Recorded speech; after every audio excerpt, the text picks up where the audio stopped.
people need to see the light. Turn it up right. We will fight for the people every day. Risk them life for the people every day. Get criticized for the people every day. Defending your rights, I saw him stay. We'll fight for the people every day. Risk them life for the people every day. Get criticized for the people every day. Defending your rights, I saw him stay. Say from him slip up all eyes on him. I defend the people, them set spice for them. Even politicians spread lies for them. But we know the bugger them not wise like him. Back up, them not ties on him. Them know say that the people rely upon him. You know said them bring out them cries through him. That's why all the people them respect him. Just like Selassie and Marcus Garvey, rock you all the order of the Trinity. A real strong soldier in a army. No simpleton can disarm you. Well, fight for the people every day. Risk him life for the people every day. Get criticized for the people every day. Defending your rights, I saw him stay. Well, fight for the people every day. Risk him life for the people every day. Get criticized for the people every day. Defending your rights, I saw him stay. How long them a gonna know say that them fire can't cool? How long them a gonna take our people for fool? Nah build no houses, them nah build no school. Think them up the handle but of the most I rule. Them better stop criticizing. Cause what them a do now phase him. You know the man no lazy. All them a talk, them a the one way crazy.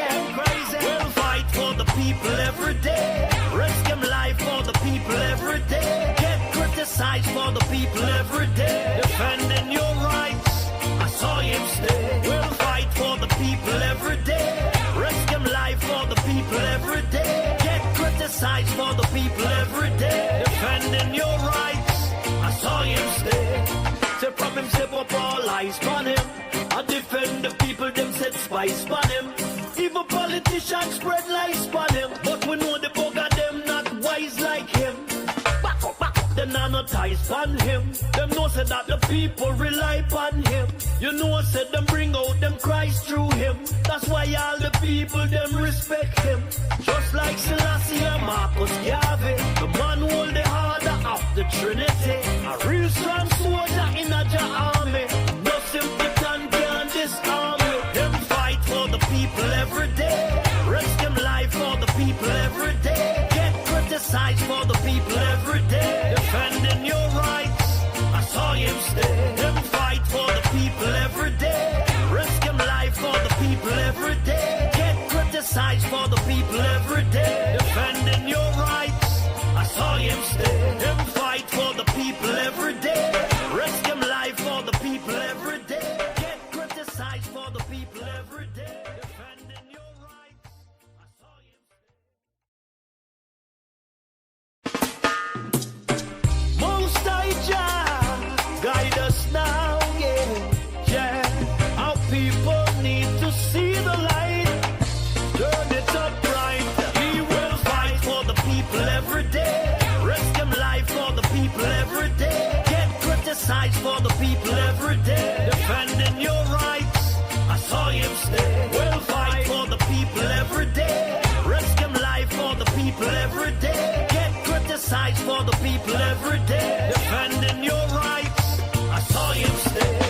Say from him step up all eyes on him. I defend the people, them set spice on him. Even politicians spread lies on him. But we know the bugger them not wise like him. Back up, them not ties on him. Them know said that the people rely upon him. You know said them bring out them cries through him. That's why all the people them respect him. Just like Selassie and Marcus Garvey, rock you all the order of the Trinity. A real strong soldier in a army. No simpleton can disarm you. Well, fight for the people every day. Risk him life for the people every day. Get criticized for the people every day. Defending your rights, I saw him stay. Well, fight for the people every day. Risk him life for the people every day. Get criticized for the people every day. Defending your rights, I saw him stay. How long them a gonna know say that them fire can't cool? How long them a gonna take our people for fool? Nah build no houses, them nah build no school. Think them up the handle but of the most I rule. Them better stop criticizing. Cause what them a do now phase him. You know the man no lazy. All them a talk, them a the one way crazy. We'll fight for the people every day. Risk him life for the people every day. Get criticized for the people every day. Defending your rights, I saw him stay. We'll fight for the people every day. every day. Risk them life for the people every day. Get criticized for the people every day. Defending your rights, I saw him stay. Say from him step up all eyes on him. I defend the people, them set spice on him. Even politicians spread lies on him. But we know the bugger them not wise like him. Back up, them not no ties on him. Them know say that the people rely on him. You know said them bring out them cries through him. That's why all the people them respect him. Just like Selassie and Marcus Garvey, the man hold the harder of the Trinity. A real strong soldier in a army. No simpleton can disarm me. Them fight for the people every day. Risk them life for the people every day. Get criticized for the people every day. Defending your rights, I saw him stay. Them fight for the people every day. Risk them life for the people every day. Get criticized for the people every day. Defending your rights, I saw him stay. Them fight for the people every day. Risk them life for the people every day. Get criticized for the people every day. Defending your rights, I saw him stay. Most High Jah, guide us now, yeah. Our people need to see the light. Turn it up right. He will fight for the people every day. Risk him life for the people every day. Get criticized for the people every day. Defending your rights, I saw him stay. Will fight for the people every day. Risk him life for the people every day. Get criticized for the people every day. Defending your rights, I saw him stay. Say from him step up all eyes on him. I defend the people, them set spice on him. Even politicians spread lies on him. But we know the bugger them not wise like him. Back up, them not no ties on him. Them know say that the people rely on him. You know said them bring out them cries through him. That's why all the people them respect him. Just like Selassie and Marcus Garvey, Ratty hold the order of the Trinity. A real strong soldier in a army. No simpleton can disarm you. Well fight for the people every day. Risk them life for the people every day. Get criticized for the people every day. Defending your rights, I saw him stay. Well fight for the people every day. Risk them life for the people every day. Get criticized for the people every day. Defending your rights, I saw him stay. How long them a gonna know say that them fire can't cool? How long them a gonna take our people for fool? Nah build no houses, them nah build no school. Think them have the handle but of the most high rule. Them better stop criticizing. Cause what them a do now phase him. You know the man no lazy. All them a talk, them a the one right crazy. We'll fight for the people every day. Risk them life for the people.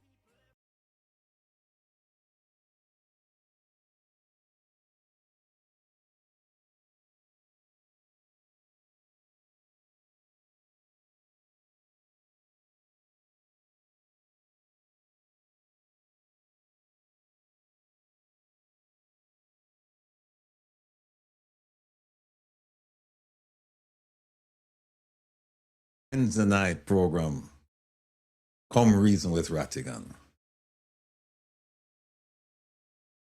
D. Maurice, I'm muted. Can you hear me? Hold on. Let me use this. Can you hear me?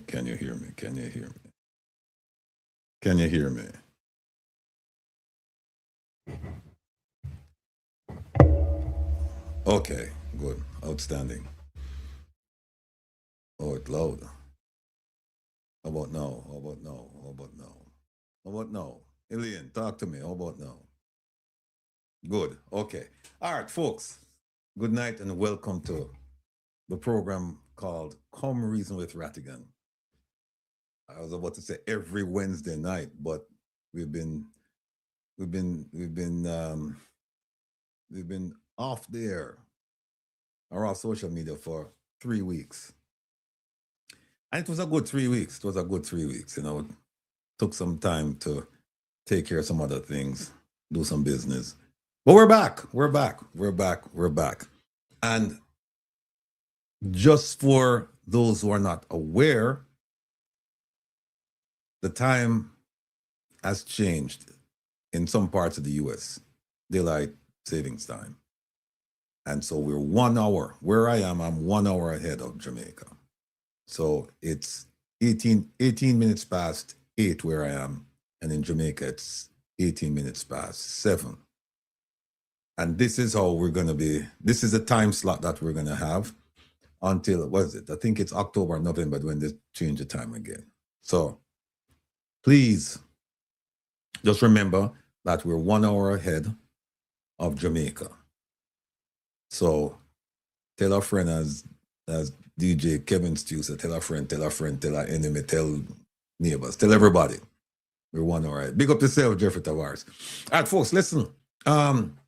We won't have time for the individual greetings tonight.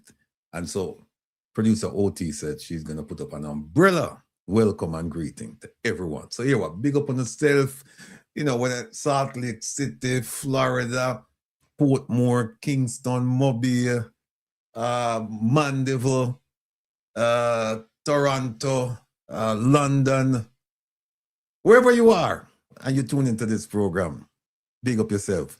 Thanks for joining us, and we're looking forward to a very engaging night. Big up yourself, Natalie.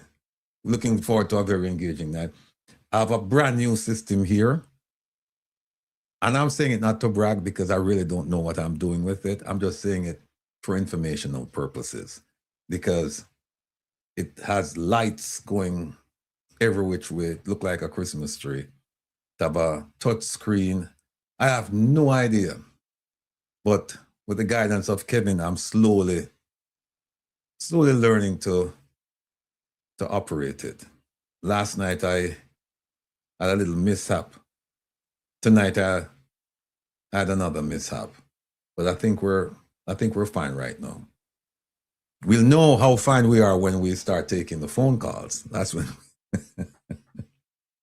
Kevin, where you there? Don't go too far. So, Solita. Yes, indeed. Yeah, smart, and we figure it out. Yeah. But I mean, it looks really, really. What's the word I'm looking for? Oh, impressive.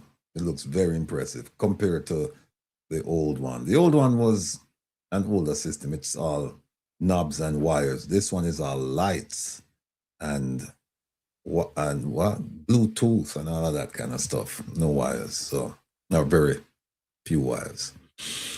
Anyway, let's get to the business at hand. OT sent me a bunch of videos that she wanted me to play to kind of like warm up the crowd, get you going. Big up yourself, Jeffrey Tavares.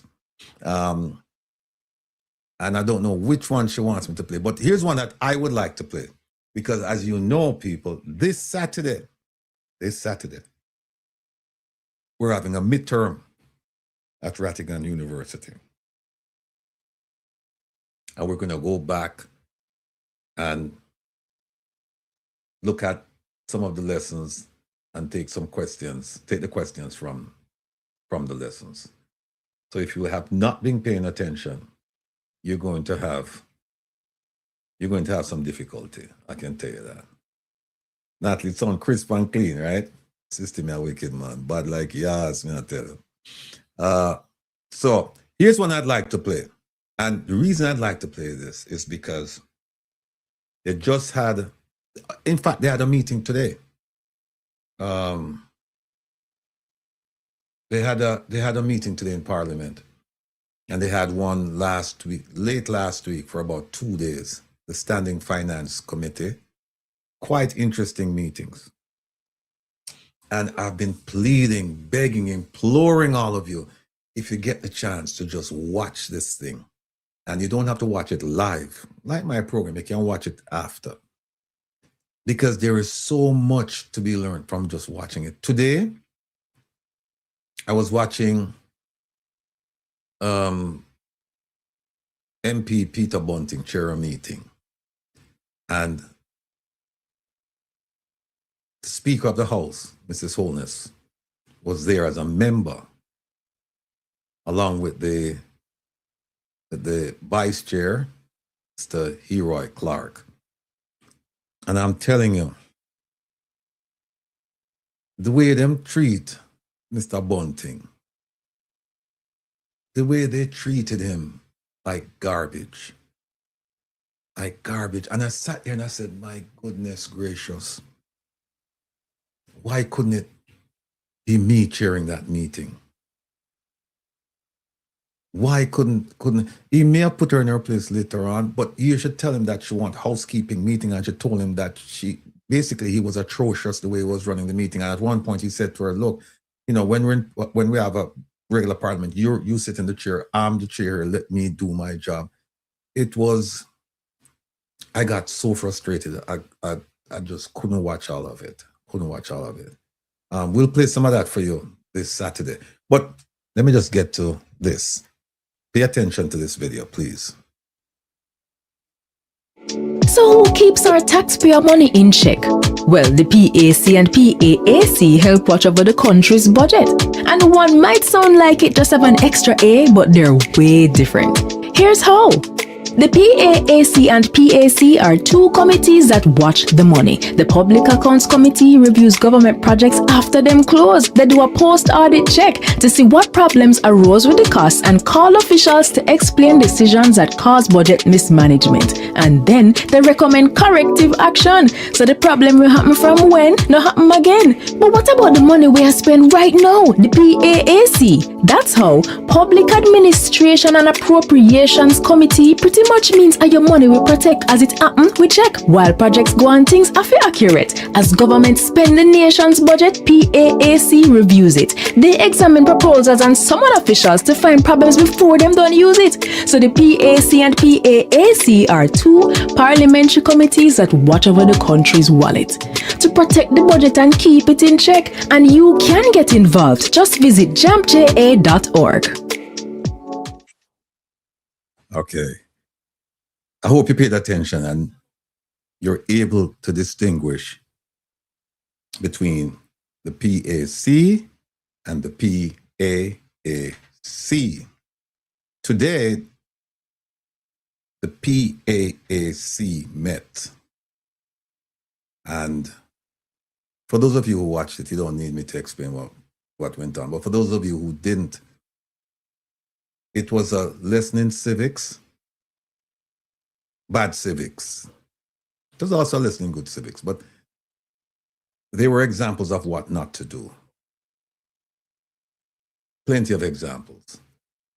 And when I play it, we didn't get time to cut and paste the video. But when we do it on Saturday, you're gonna shake your head in disgust to see how certain people are so arrogant and they're so self-absorbed that they feel they can speak to anyone, anyway, at any time, and that the world revolves around them.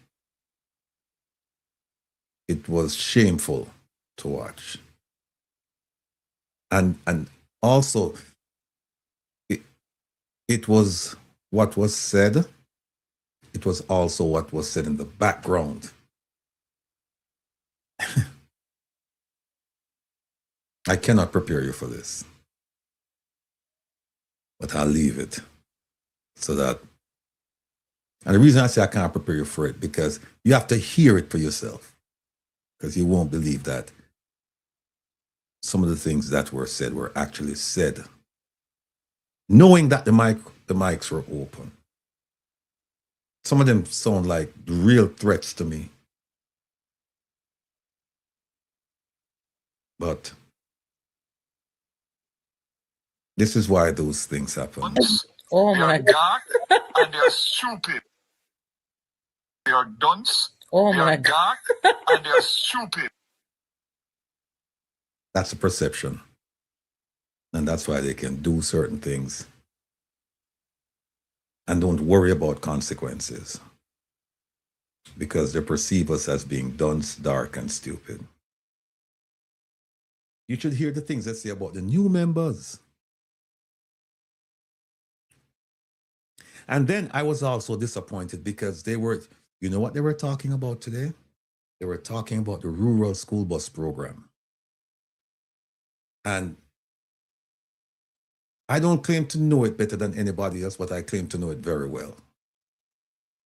And there were some things that should have been asked that it's apparent to me that people just were not prepared. They were not prepared. Wait, Sister Maria there. Hold on there. Yeah, man. See her. Come in, sis. Big up yourself. Big up yourself. Blessings, my brother. What's going on? Good to see you. Good to see you. Good to see everybody in the chat. A blessed and prosperous, healthy Wednesday evening to everybody. And I hope their week is going wonderful, wonderful. Right. I'm just hearing the tail end of what you were saying. Yeah. Sis, did you watch the PAAC meeting today? I saw snippets of it. I saw this part with MP Omar Newell when he was telling, I think he was telling what, Leroy Clark? Mm-hmm. Was it Leroy Clark? He was talking to him, telling that he was just disrespectful. But the truth of the matter is, the parliament has devolved into a market house because they are treating both the speaker and the deputy speaker and all the members of parliament, especially on the government side, are behaving as though the opposition members are not equal in the parliament as they are. They expect that all they're supposed to do is ask questions and not preface anything, not give context to anything that they're positing.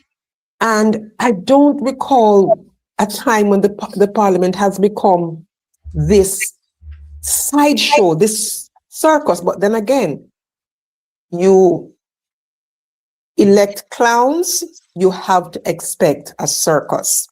And that is what is happening right now. Because I don't see how the speaker and in this case, the deputy speaker can get up and talk to adults the way they do and not expect pushback.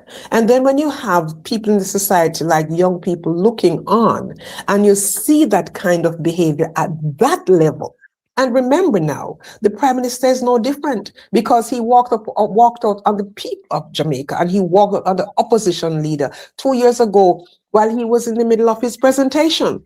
So that is what the parliament has become, a clown show.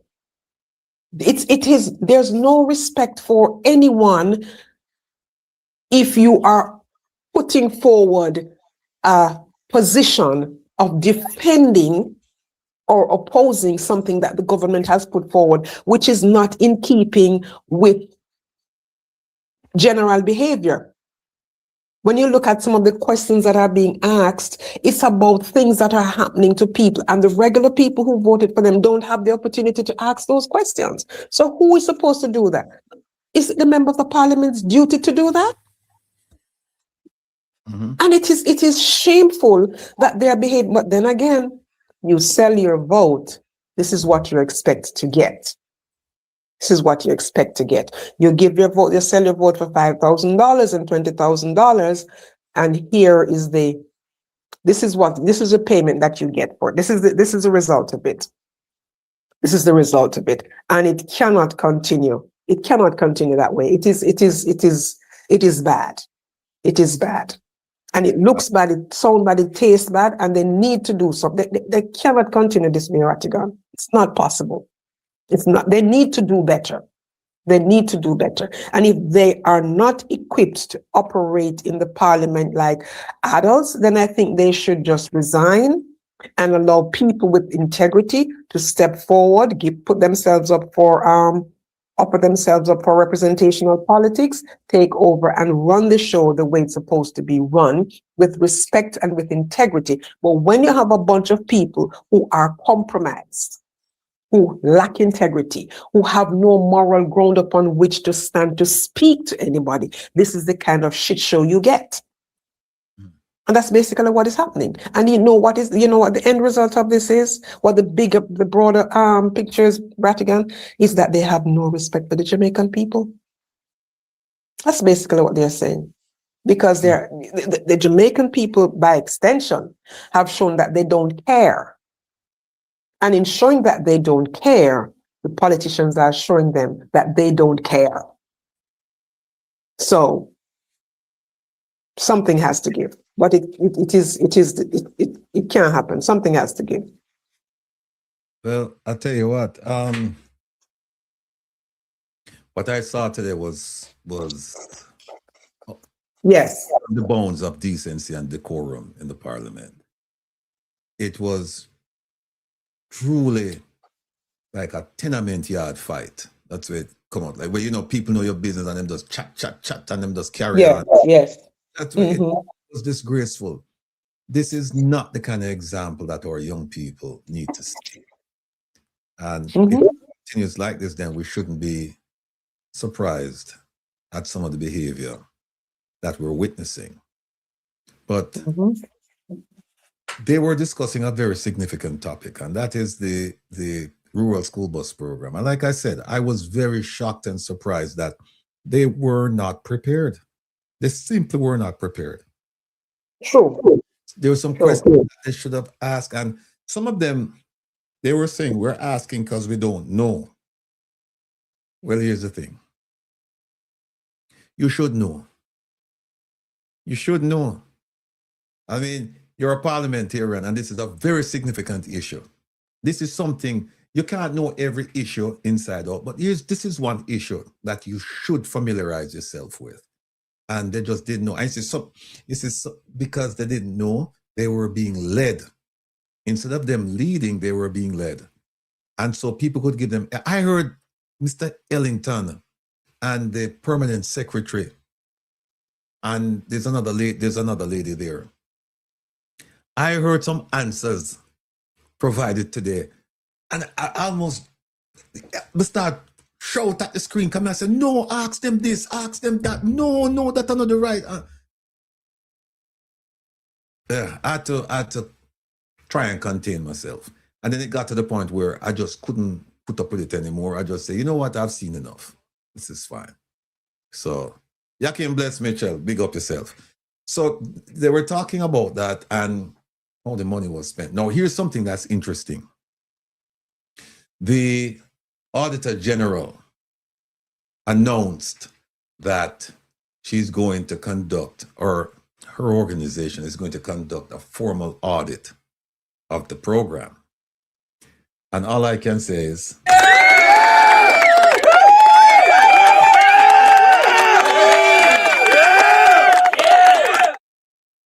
and that cheering, that applauding, is for all of you out there who wrote to the Auditor General.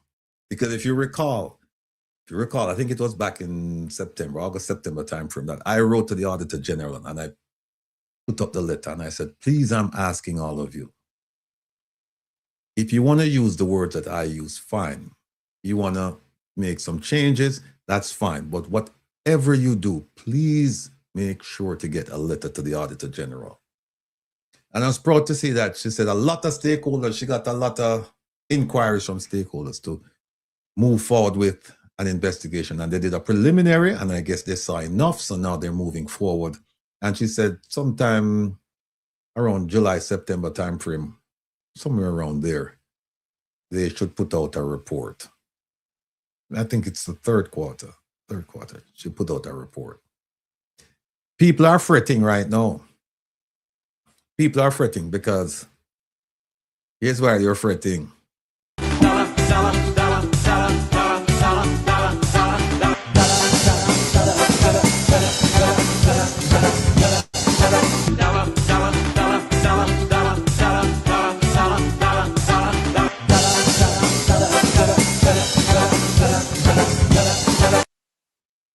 They're fretting because you know why? We know those buses.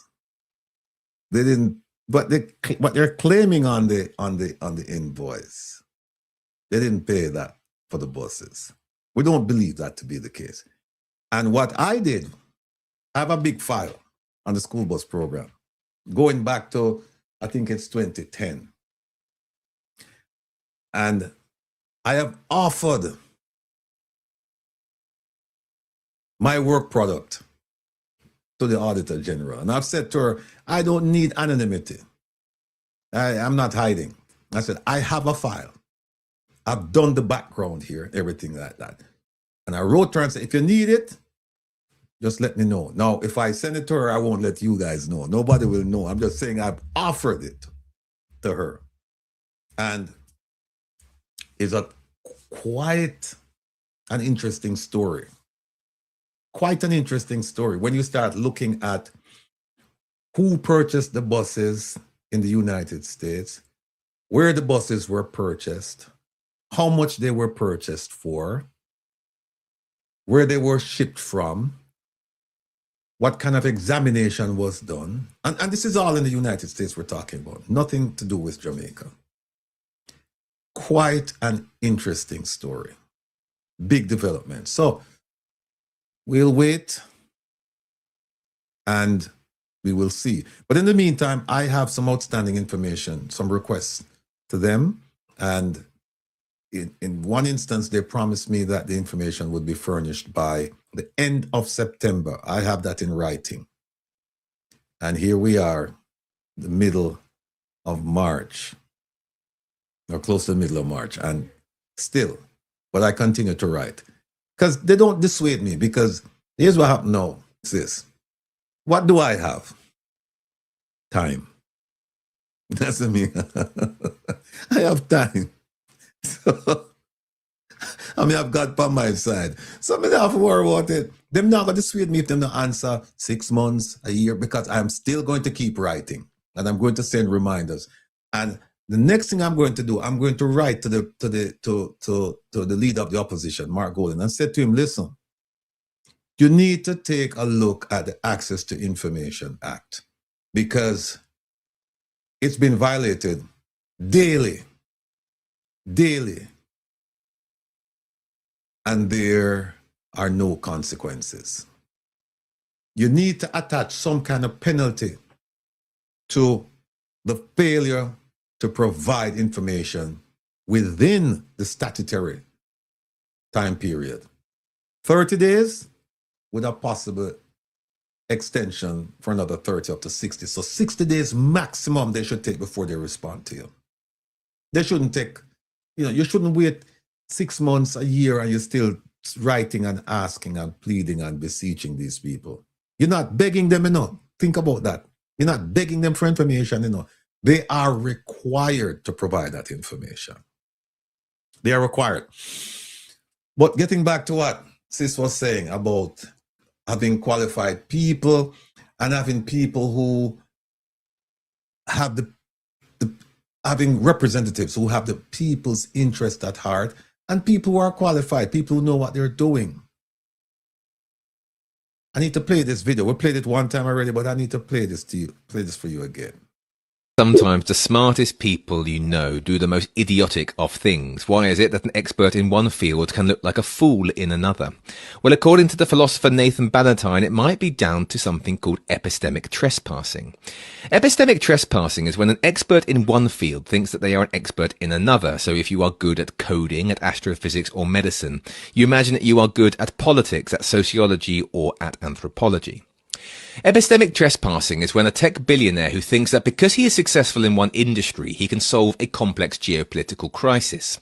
Or it's when a brilliant physicist believes that their mastery of maths makes them an authority on public health. Ballantyne argues that those who are well qualified and who have decades of earned experience often have a kind of intellectual pride or halo effect that blinds them to their own boundaries. Of course, some subjects overlap and there are transferable skills, but Ballantyne argues that to avoid trespassing, we should calibrate our knowledge when we approach other fields. In other words, we need to be less sure of ourselves and more willing to bow to others who know better.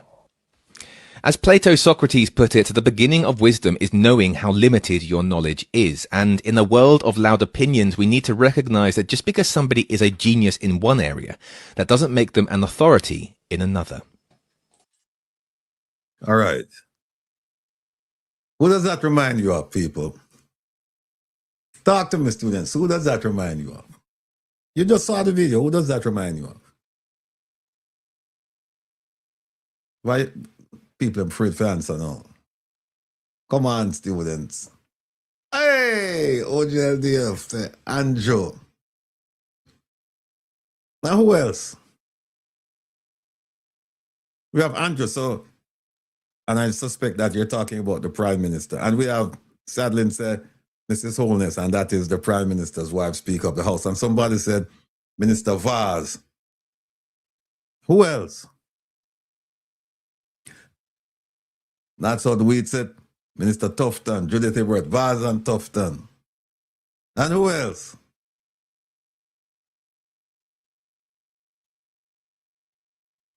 Okay. Horace Tang. All right. All right. The OT get the answer. All of them. Every single one of them. Pick any one of them. Audrey Marks, yeah. Unsuitable for the. By the way, speaking of Audrey Marks, I don't have it. I'll have to show that again Saturday. Because I have to show it Saturday. Do you know that former Ambassador Audrey Marks went to Florida to a security type conference representing the Prime Minister? And we have the document that she signed. I think that's her signature. And when you look at it, you said to yourself, but what does she know about security and military matters? What? But she went. And we have a Minister of National Security. We have a junior Minister of National Security, a State Minister of National Security. We have Rocky Mead. We have the gentleman over at AgPem. Because him not do nothing over there, so them could have just send him for the 2 days or 3 days, make him go. We have the commissioner as well. You have the police commissioner. You have so many, but it was Mr. Audrey Marks, Minister Audrey Marks who went. Mm-hmm. Them are sucked the blood out of the Jamaican people. True. But before you move on to that, dear Rattigan, back to the buses for a second. It's not only the was it 1.2 billion that they started out with? 4. Or 1 point. What was 1.2 or 1.4 first? 1.4. 1.4. Okay, so it was 110 buses. Have they received all those 110 buses? That's one. 2, and if they haven't received all those 110 buses, have they been reimbursed for the remainder of the buses? Or where are the remainder of the buses? 2. The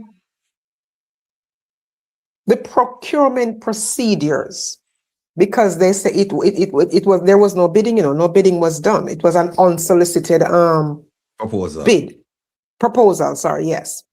So, and an unsolicited proposal is not a binding document, So they didn't have to go with it. The question is, why did they go with that unsolicited proposal? And the company that is involved, El Hydro, who are the owners? Who are the directors? And what, if any, connection do they have to the Minister of Transport or any other member in the government? Because those are questions that need to be answered. Because this wasn't something that was done above board in following the rules of engagement. This was done because it's a friend and company business. And who is suffering as a result of that? And now, the minister just a few weeks ago said, what are they going to do? Buy new buses. Mm-hmm. Weren't they told that from the beginning? That instead of spending all this money on old decommissioned buses, they should have spent this money on new buses. And the money because they're saying that including in the 1.4 billion, according to the meeting, the one in Parliament today. According to that, yeah, the 1.4 billion, they said, includes maintenance. But if they had purchased new buses, they wouldn't have to be maintaining them right now. So you see how backhanded their thinking is. And then Darrell Vaz has the unmitigated gall to be calling educated, smart people who have more smarts in their pinky than he has in his entire body. Dumb, dark, and stupid. Has he looked in the mirror lately? Because all these questions are unanswered. And then you look at this same minister who spent $12 million on Starlink when 700 Starlinks or 200, whatever, 700 Starlinks were given to the country for Hurricane Melissa. How do you then go and buy 200 Starlink? Make that for $12 million. Make that make some sense. So you see, he's taking the Jamaican people for ninny birds, a bunch of ninny birds. And then when you ask questions, you get pushback and you get labeled, you're telling lies, and you get labeled, you're trying to destroy the government and all kinds of nonsense instead of dealing with the substantive issues. Answer the question. That's all. That's all. Continue. Well, you mentioned several things. I'll just focus on two right now. You asked a question about the buses. How many buses do we have in Jamaica? We know how much money he received and to purchase how many buses, 1.4 million to purchase 110 buses. The minister himself said we have 82 buses in Jamaica. Yet today we have the former police commissioner saying that they have 110 buses running. I remember the plan was you have 100 running and 10 in reserve, right? In the event that you have a breakdown or whatever, then you could tend to replace, right? That's not what we heard today. We heard 110 running, none in reserve, 110 running. Yet the minister just come out and say, no, it's only 82 we have. So how many buses do we have in Jamaica? Do we have 82 or 110? The second thing is, they're using two words interchangeably. They're using purchaser and facilitator interchangeably, because we want to know who purchased the buses. What they're saying is that El Hydro facilitated the buses coming to Jamaica. And then you'll hear them say something about purchaser. And so if you're not careful, you'll think that El Hydro purchased the buses. But then when you look at the invoice, you'll see another person as the purchaser, the person out of Chicago. You'll see that. So we're not quite sure what they're saying and what they're doing. And remember, folks, El Hydro is a company involved in the trading of lubricants. They don't know nothing about buy bus. They don't know nothing about buy bus. But yet still, they're involved with the facilitation of buses coming to Jamaica. And then guess what? Them say that when they ask a question, do we have a bus depot? Bus depots across the island. They said, no, we have one on Lindus Road, but others where we have, it's the purchaser, right? The purchaser hold on to them for us, and the purchaser maintain them until the end of March. That is not what we were told. Back in July of last year, we were told a whole bunch of things. And those things are turning out to be completely false. Also, Rattigan, they have the JUTC. They are the ones who they claim would be running the show with the buses. What you see though, how it's really sad and unfortunate how they're just gouging out the eyes of the Jamaican people, and the Jamaican people don't even see that they're taking their eyes out and leaving them with a socket. Because you have the JUTC, why do you need a company to bring in the buses? Make some sense. Right. Because in my opinion, you're paying this private company, but you also have to deal with the JUTC, which also has a bus route. Even though they're dealing with the school system, you can dovetail that into the work of the JUTC because they would have built out an infrastructure that Right. you can tap into instead of going to a private company to bring these buses in. And then guess So what? if you, yeah. Finish. Sorry to interrupt you. Go ahead. No, man. No, guess what? You see the new buses, the contract for the bus past March 31st. Guess who get the contract? El Hydro. El Hydro. And we don't Yes, know what were the procurement procedures? And then exactly. it folded in from when we started with 110. So it just folded in, and so now they have the contractor, and then people don't know the first thing about fixing buses. No. Vivian says something. The receipts. We have some receipts. We have an invoice. We have some receipts. But the receipts we have, they're only for 26 buses. The first 26. We're trying to get receipts for the rest of the buses that were purchased and were transported to Jamaica. And I'm very careful with that because I just don't want to leave it as purchased, because you will hear so them purchase buses, but the buses, they're not in Jamaica yet, they're on their way. So that's why I'm saying the purchase and using the buses being used in Jamaica. Then they talk about, I heard somebody ask, somebody kind of touched on it. Who was it? I think it might have been Nikisha Burchell. They were talking about the safety of the buses and that, or it may have been Mrs. Holness, but they were talking about children not standing on the buses, or in the children not standing in the buses. Because in America, you can't stand. No, you can't. Yeah. School bus. The only time you can stand, that bus comes to a complete stop, right? Yes. And it's getting off or you're coming on. But once the driver will not move the bus until everyone is seated, right? But you remember now what happened recently? A student fell out of the bus because the bus packed and somebody hit the emergency lever and she fell out and sustained some serious injuries. So this is just one big joke.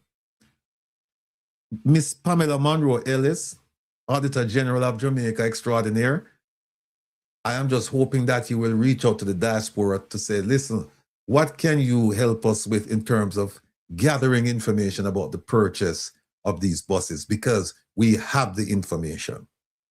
Do you have the information? And if you, based on what you're doing, if you point us in a direction here, we will go in that direction and we will get the information. It's not a problem. Yeah, because the difference is, on the other end, the information shall be provided. Indeed. There are no two ways about it. So the minister can run his mouth as much as he wants and lift up his skirt and behave like a higgler. It stops at the airport. He can leave it right there, because there has to be some amount of accountability somewhere. It cannot be this free for all, because when you look at it, do you realize, Rattigan, that every striking ministry, every one of them, has a problem with misappropriations of funds? And not for 1 year, 2 years, 3 years, for 10 years? Let's talk about this their administration, because if you're going to go into another administration, why haven't you corrected the problems that you inherited from the previous administration? No, you have not corrected those problems, but you have added on to, not only have they added on to, they have compounded the problems. Indeed. Right? And created new ones. So since they have not done it, so let's talk about their 10 years, going 11 years. And the amount of monies that have been misappropriated. And again, like a broken record, this Prime Minister's statutory declarations cannot be certified. You understand me? When you look at the ministers that, the people that are head of ministries, Bobby Montague, you think of the used car scandal, Darrell Vaz, You think of the land issue. You think of the buses. It's so many. And you talk about Chris. Oh God, you talk about Christoph. And where do you end? Where do you begin? Where do you end? Every ministry. You look at the Foreign Affairs Ministry, and you have to say to yourself, what is happening? There are no leaders. There seem to be no person in a ministry that has leadership qualities. Yes, remember the video we just showed, right? And by the way, people, our Herbal is there, you know. Mama Rose there, and Amore there. Sure. And just hold tight, because them soon come in and soon live up the place, all right? Yes. You just not talk about, we just not play the video and not talk about people who are unqualified and them get the job and them do all kinds of nonsense. And then you mentioned Minister Tufton, and I just couldn't help me. I have to draw for this, sister. I have to draw for Yes. this.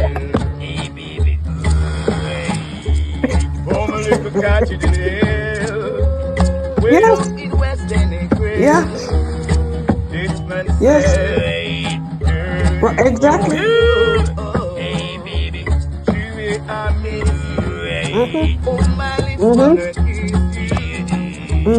All you wanna go, to my surprise, you are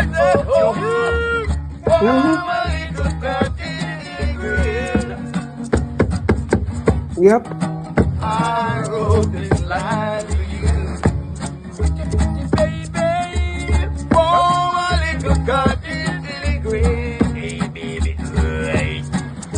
I realize I love you still.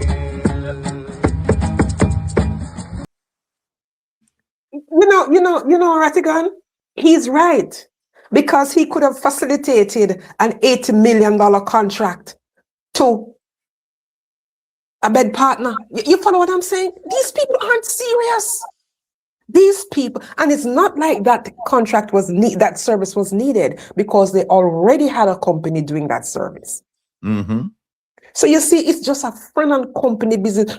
And you know what? Because the Jamaican people have been silent, they are behaving like, boy, I saw the thing setting me, I just worry about feeding my opinion. But if you don't stand up and say, no, enough is enough, they're going to go on and go on until the country becomes a failed state.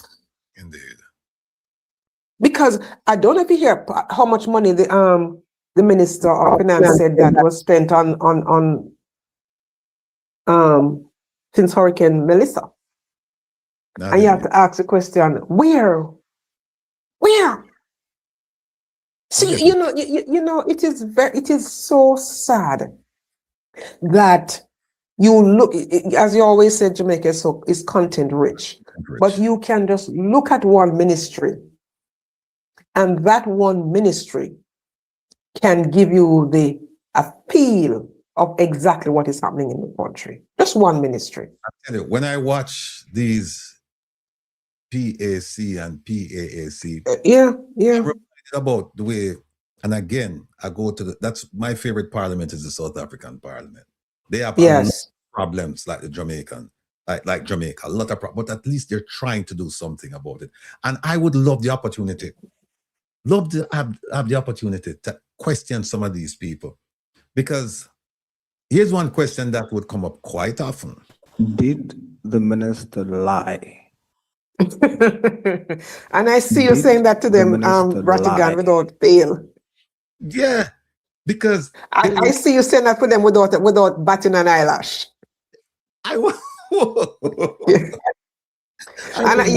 I know you would say that to the Prime Minister with a straight face, not shrieking, not smiling. You just look at him and say, "You are a liar." Yes, you are.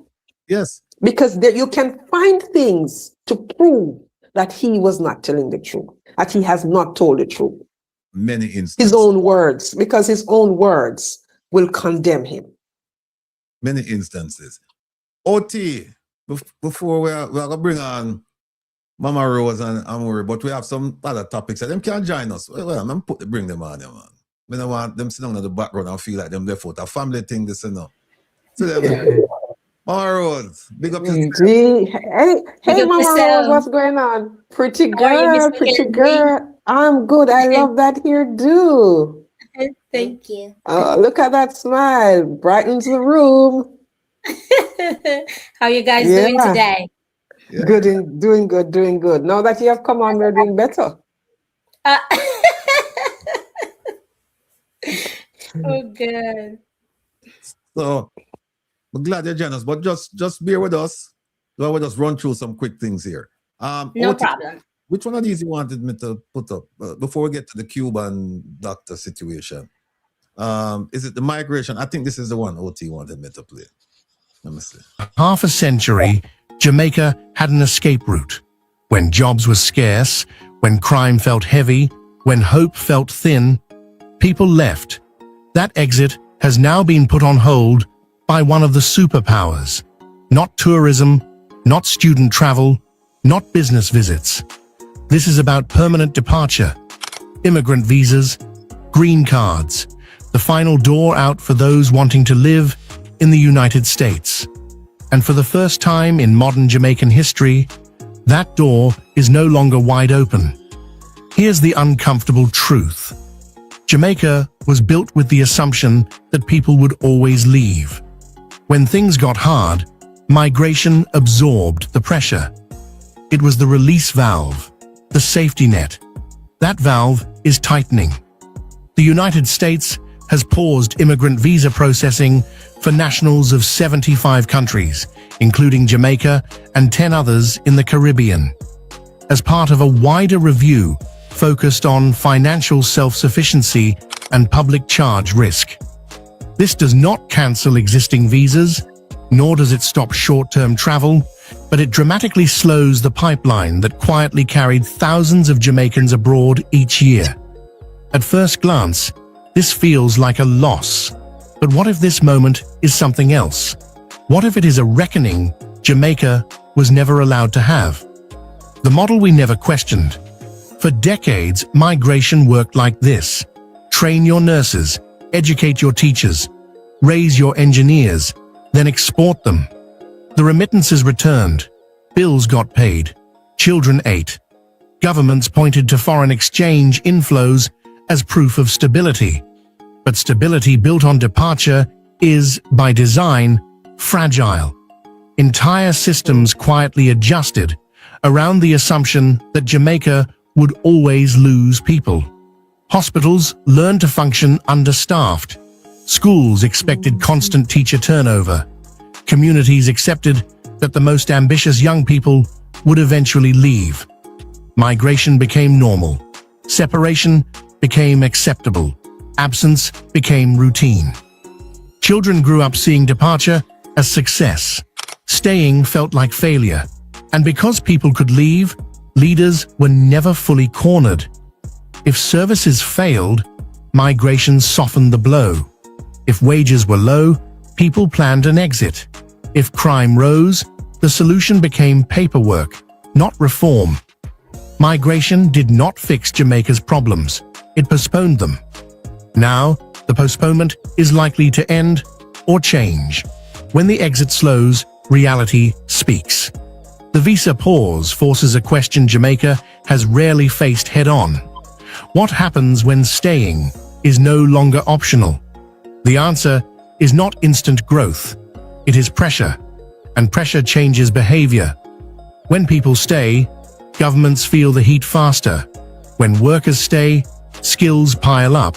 When families stay, social problems cannot be exported. Countries do not grow because people leave. They grow when people stay and demand better. That demand is now likely unavoidable. Are there likely positives coming out of the decision by the United States to pause the processing of immigrant visa applications? Let us examine some. 1. The bleeding of talent slows. Jamaica has one of the world's highest rates of skilled emigration. Nurses trained at public expense often left within years. Teachers gained experience only to export it. Engineers built infrastructure elsewhere while local systems strained. When exit slows, institutions breathe. Hospitals retain experience. Younger staff learn from seasoned professionals instead of replacing them. Schools stabilize. Mentorship returns. Institutional memory survives. This is how systems mature, not through endless replacement, but continuity. For the first time in years, Jamaica may actually benefit from more of the people it educates. 2. Families stay whole. Migration fractured families quietly. Parents left with good intentions, believing sacrifice today would secure tomorrow. But years passed. Childhoods ended. Emotional distance grew. Children raised without parents often struggle academically and emotionally. Grandparents stepped in. Communities tried to compensate, but absence leaves marks that money cannot erase. When permanent migration slows, families stay together longer. Children grow up with daily structure, discipline, and support. Parents guide, not just provide. The social cost of separation eases. Money feeds households. Presence builds people. That difference reshapes generations. 3. Work becomes non-negotiable. Remittances help Jamaica survive, but survival is not development. When foreign money cushions households, urgency fades. Low productivity lingers. Hard reforms stall. As migration slows, survival shifts inward. People must work locally. Businesses must expand. Skills must find use at home. Wages matter again, because there is no overseas fallback. This is uncomfortable, but it is necessary. Strong economies are built on participation, not exit. 4. The Caribbean turns inward and together.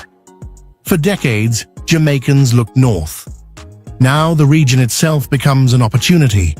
CARICOM free movement is expanding. Regional labor demand is rising. Energy, agriculture, tourism, and construction need skills now, not later. If the big door closes, smaller doors gain value, and those doors are closer to home. 5. Innovation gets forced. Necessity sharpens focus. When people cannot leave, systems must work. Governments must deliver. Businesses must modernize. Technology adoption accelerates. Digital tools replace manual bottlenecks. Agriculture shifts from tradition to productivity because food security becomes survival. Innovation thrives not in comfort, but constraint. Pressure turns plans into action. 6. Communities stop emptying out. Across Jamaica, unfinished homes stand as monuments to deferred futures, built for return, locked by distance. When people stay, homes get finished. Communities repopulate. Rural areas stabilize. Infrastructure investments finally serve residents, not memories. A country only develops when people live in it. 7. Culture stays owned at home. Jamaica's culture shapes the world, but too often its value leaves the island. When creators stay, industries mature, ownership deepens. Creative work becomes a structured enterprise, not just a global export. Culture turns into capital. 8. Leaders lose the escape hatch. This may be the most important shift of all. Migration has long absorbed political failure. When systems underperformed, citizens left rather than revolt. Pressure dissipated. When the exit narrows, pressure concentrates. Citizens demand better services. Corruption draws sharper scrutiny. Poor governance has fewer hiding places. When people cannot leave, leadership must improve.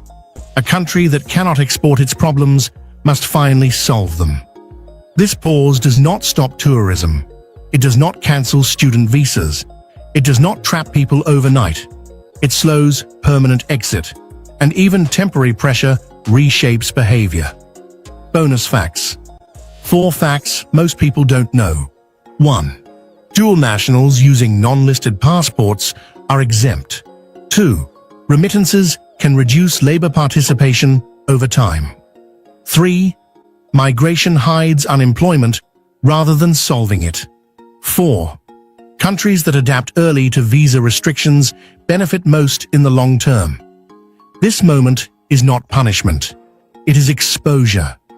Jamaica can no longer rely on leaving to survive. The future now depends on building, fixing, and demanding better. Right here. The door slowed. The mirror appeared. What Jamaica does next will define a generation. Please share your views in the comments below. I want to play one Yeah. more, and then we have a discussion. One more. Where is it? Jamaicans in the diaspora are again being asked to return home and bring their skills and business investors with them to help build Jamaica. But amid the appeal is a warning that not every diaspora-driven project that promises jobs and investments will be accepted. Investments now have to be environmentally sustainable. Details in this report. First, it was Prime Minister Dr. Andrew Holness. Now, another pitch from the administration to Jamaicans in the diaspora, this time from the Water and Environment Minister, Matthew Samuda. And what we want to say to Jamaicans is look at Loring, come back home, we have the opportunities, and we will make a way for you to invest, to live, to bring up children, or to retire, depending on where you are in your life, because that is a true achievement of Vision 2030. The appeal for Jamaicans to return home to build the country came at the 70th anniversary celebration for Lorna Consulting Engineers, a company led by a Jamaican engineer who has gone overseas, done well, and returned to lead a business that employs Jamaicans. You haven't just come back for patriotism. You haven't just come back because you like to visit UTEC. I am assuming you haven't just come back for the pan chicken that we all used to eat at Northside Plaza on the way up to UTEC. It's because Jamaica genuinely represents an interesting prospect, an interesting promise. But the government won't take any and every investment proposals from returning residents and their financiers. The rejection of the logistics hub in the protected Goat Islands and the mega coal-powered plant are reminders of the government's desire only for projects that are environmentally sustainable. And Jamaica has been short of engineers for a long time. Not because UTEC hasn't been pumping them out, but because they've been pumping them out and they've been going to the airport and taking jobs abroad. So we are happy to see the jobs return in a particular way, because our adaptation needs, and this isn't a philosophical discussion for Jamaica. You see, because you can call it extreme weather if you'd like, you can call it climate change. I just want stronger infrastructure. You see, I don't care about your philosophical position. I know I need stronger walls, better coastal protection, larger drains. Whatever you want to call it, just bring the investment. We're cool with that. For him, Jamaica cannot afford anything else. Melissa was the brutal reminder. That in the last 5 years, Jamaica has experienced a Category 4 hurricane. We've experienced what I expect to be classified when the scientists have settled the first Category 6 hurricane. And I'm pretty sure why I say so, because Jamaica sits on the board of the World Meteorological Organization, lowest pressure, highest storm surge, everything that's bad. But we also would have experienced in the last 5 years 2 tropical storms. We would have experienced our hottest day on record. We would have experienced in the last 5 years 3 of our worst droughts in the last 120 years. We'd have experienced our wettest day, enough to give you meteorological whiplash. Prince Moore, TVJ News. All right. Move that OT, please. OT, the OT. All right. All We'll right. start from back to front. Yes. The minister. You see, it's fancy talk. What he's saying, and what is happening in the real world are 2 different things altogether, right? First of all, the reason Melissa, Beryl, and others major natural disasters, hurricanes, have been so devastating to the country of Jamaica is because of the poor infrastructure, roads, poorly built homes, that sort of thing. Now, infrastructure is the prerogative of central government. Am I correct? Correct. Now, if they're not building out proper road infrastructure, what do you think is going to happen? Places that never used to get flooding will be flooded out. What have they done through the decades to rectify the problems that affect low-lying areas? Because the majority of the times, the persons that were affected by Hurricane 1 have been affected by Hurricane 2, 3, 4, 5 down the line because of the poor infrastructure. Now, how much has the government been spending on infrastructure? And where does that money come from? Does it come from their capital budget? Yes or no? It comes from the capital budget. How much of that capital budget is really spent on that infrastructure? Is the question I would like to ask the minister. So when he's talking about coming back and building and all of that, he has to deal with the infrastructure. He has to deal with his government's lack of proper response and how they have dealt with the problem of infrastructure for 10 years. They have been there now for 10 years, so they cannot be talking about another administration. They could have fixed many, many roads in that 10-year period. So if they had done something to rectify the infrastructure problem, and no, infrastructure is not only roads. You're talking about the hospitals. You're talking about the schools. All of those things come from central government. You're talking about also the transportation infrastructure. You're talking about water. You're also talking about electricity. And all those things come from central government. How have they built that out to deal with the impacts of a natural disaster, of a hurricane? They have not done anything. All they do is talk, talk, and talk. We are 3 months away from the start of another hurricane season. How many people have been able to rebuild to some semblance of what they were at prior to Melissa, prior to Beryl? There are people still sleeping under the open canopy of heaven, all right? So it is easy for the minister to come out and run his mouth. How many persons are making the kind of salaries that he is making? And while he's talking about we need engineers and we need this and you have to make sure, sustainable development and all of that, what about the workers that are there now? Are they making a livable wage? Okay? When people return, will they be able to afford things? Because then it becomes an affordability problem. So it is easy for him to sit there and run his mouth like he took salts. The reality on the ground is much more complex than what he is saying. It sounds good, and I'm sure a lot of persons would like to do that, but the infrastructure is not allowing for that. The social and physical and economic infrastructure is broken. They are not addressing that in any way, shape, or form that would encourage persons to do what he is asking, because that may be a death sentence to such persons. So the minister really needs to wheel and come again and be realistic.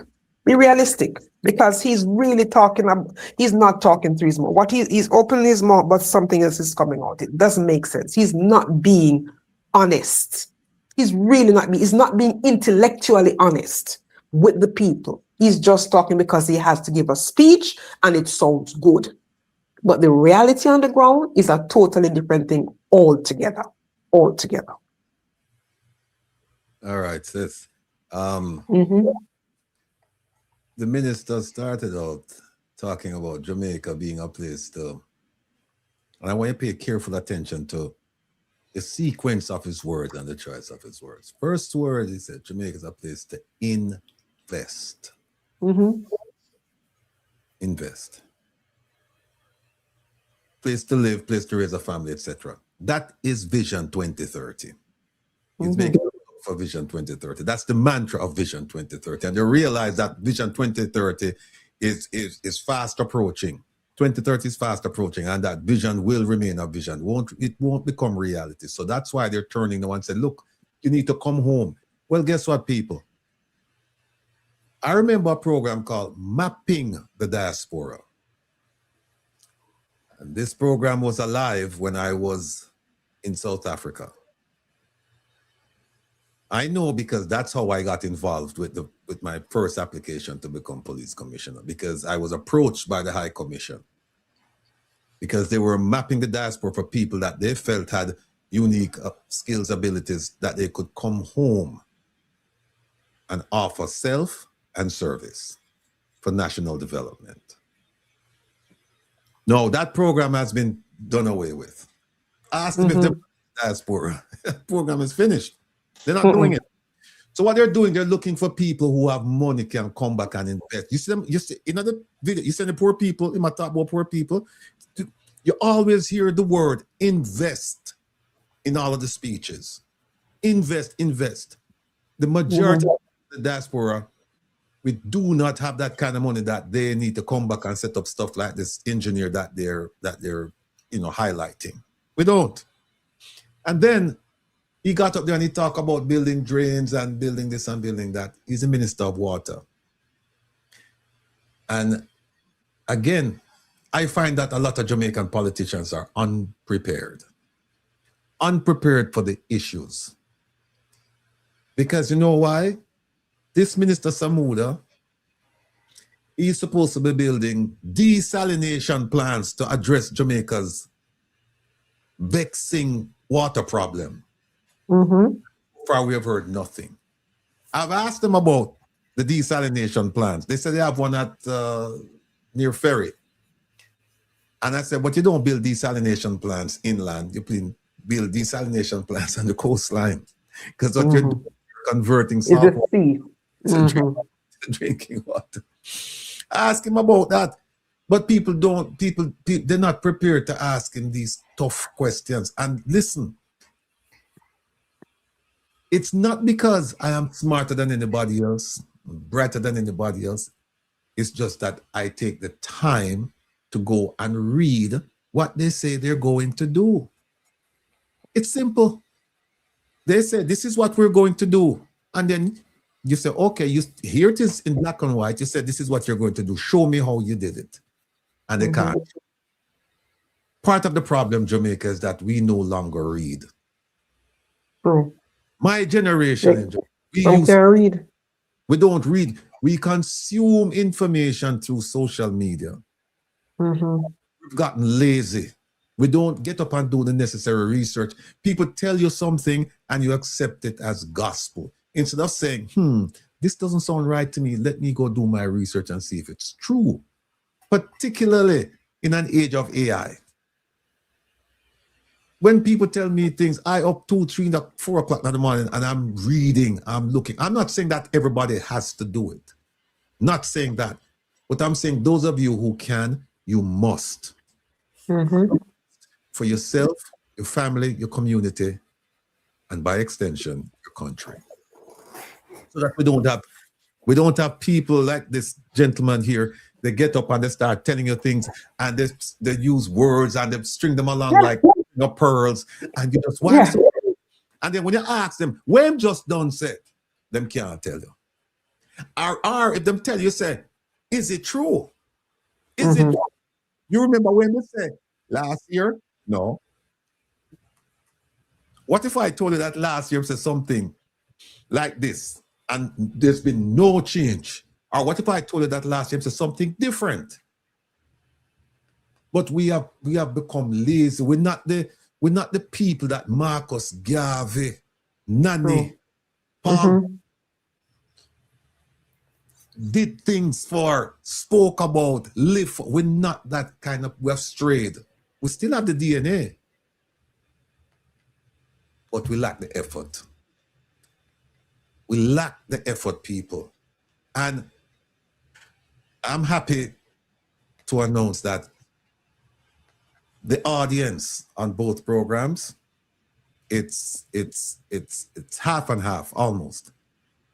And I was kind of shocked because I thought most people on the programs would be from the diaspora. But there's a tremendous amount of people listening in Jamaica. And the question I keep asking myself is, what are you doing with this information?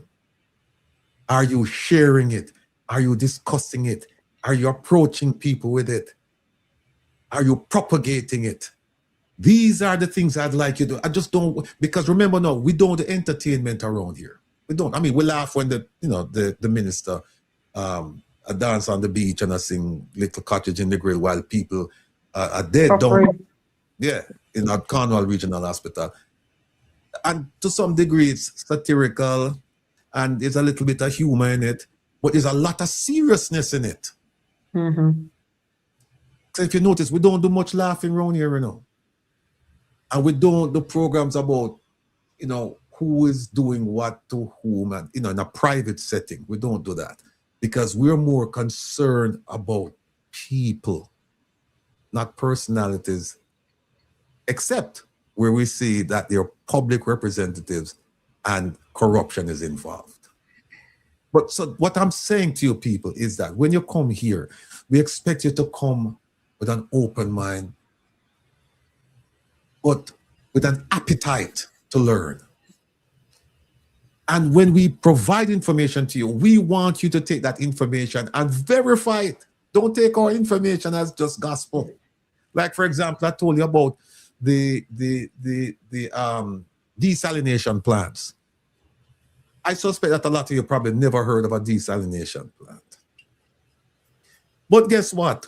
If you go and you read the JLP Manifesto 2020, you will see where they say we're going to build desalination the coastline. So that's all I'm asking you. Just help yourself to help others. Just do a little bit of reading. Don't take what people tell you as absolute truth. Verify. I think it was President Reagan who used to say, trust, but verify. To verify. Because the last thing I'd want you to do is go out there and talk stuff and then people can come up with information contrary to what you're saying. And their information is truthful. We don't want that. That will destroy your morale. We want you to, I'm telling you, you see when I sit down at 2 o'clock in the morning and I'm reading and I come across one nugget, one little nugget, you don't know how that make me feel happy. It's hard, it's inexplicable. There's a tremendous joy to see something that I didn't know about and I don't hear people talking about it and I go, wow, look at this. And then I do 2 or 3 checks to verify and I say, yes, it's confirmed, this is true. People, so that's the one thing that this minister, they're touting him. Yeah, but before you move on, Rattigan, another thing that the minister and the entire government has failed to address is the corruption problem. It is one thing to say, come and invest, but you have to get permits. All right. Now, for many persons who, there you go, who want to invest, how much does it really cost that person to get a permit? Say, for example, an investor wants to, you have a developer, real estate developer, wants to build homes, apartment buildings, whatever. They have to get permits. And this is not a figment of my imagination. This has happened. That in order to get the permit, they have to give to the minister or somebody in the government 2 of the apartments, 1 apartment. You know what? How that disincentivizes that developer, because that is the man's profit you're cutting into right there. or that woman's profit. So they're talking as, like you said, they string words together like pearls. But the corruption, they're not addressing the real issue, which is corruption. Here's And why. until them just addressing the thieving issue, let's call it what it is. Here's why them don't see it as corruption. You know why? Because you as a developer, you go and you say, okay, I'm going to build. Now, to get the permits, you have to pay the regular fees. But in addition to which, you have to go give something under the table to get certain. Otherwise, your building will not see the light of day. What will happen now if you're an investor or a developer? If you were planning to sell those apartments for $1, you will add your corruption charges to it, you know.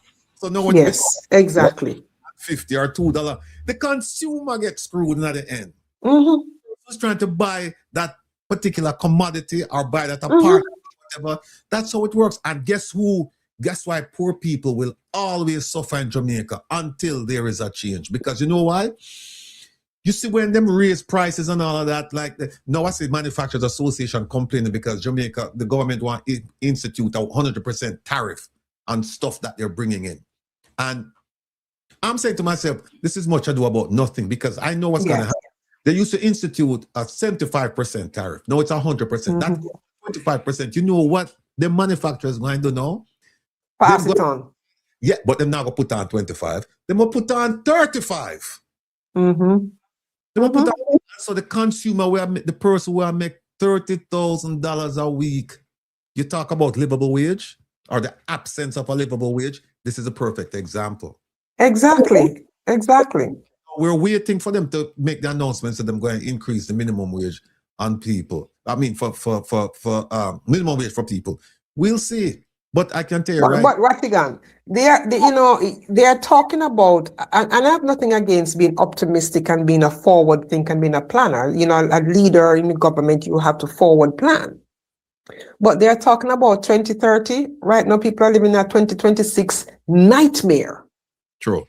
Take them out of that nightmare first before you talk about a vision, because it doesn't seem possible from where we're sitting. You know, had it not been for fear, I have people who would come on the program. If Jamaica was truly a democratic nation, free from all of this, violence, not totally free, but if we had normal statistics. And by the way, don't let them tell you that the crime rate gone down. Don't let them fool you. Not true. Nonsense. We have the documents to show that it's not true. The murder rate. I go crazy when they come out and say, "Oh, the murder rate has gone on." And I listen to people, I listen to politicians asking them questions. I said, why don't you ask them about the death investigations, the different categories? You ask them about the murder rate. Ask them about the rates. They don't ask them. So with what we lack in Jamaica, we lack a cadre of dedicated investigative journalists. We don't have that in Jamaica. We have, on one hand, you can count the amount of people down there. And people are fearful. But as I was saying, I know people who are involved in the construction industry, the development. And they have told me that, yes, it is true. When you're planning to build, you must have some money set aside to buy out the politicians, because otherwise you will not get your permits. Nope. You will and you know what? And the politicians want so much, Rattigan, so much, and they're getting how many millions of dollars per year for salary? How can that encourage anybody to want to invest? And they cannot say this is not true because they know it is happening. They know it is happening.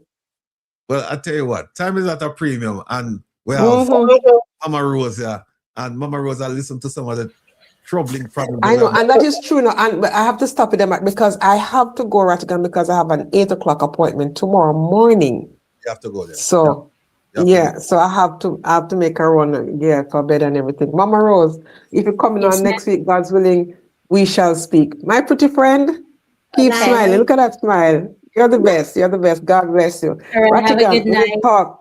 Thank you. We'll talk next week, and to everybody in the chat, a blessed night. And it's always good to be in this space. All right. Take care now. Thank you. Yeah. All right. Mama Rose. What up? No. Wait, what Mama Rose there?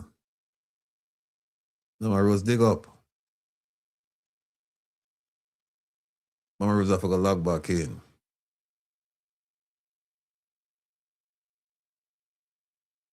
All right. While we're with,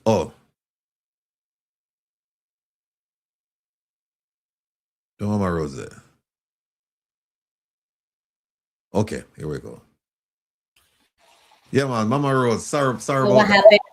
I don't know what Okay. happened. Yeah.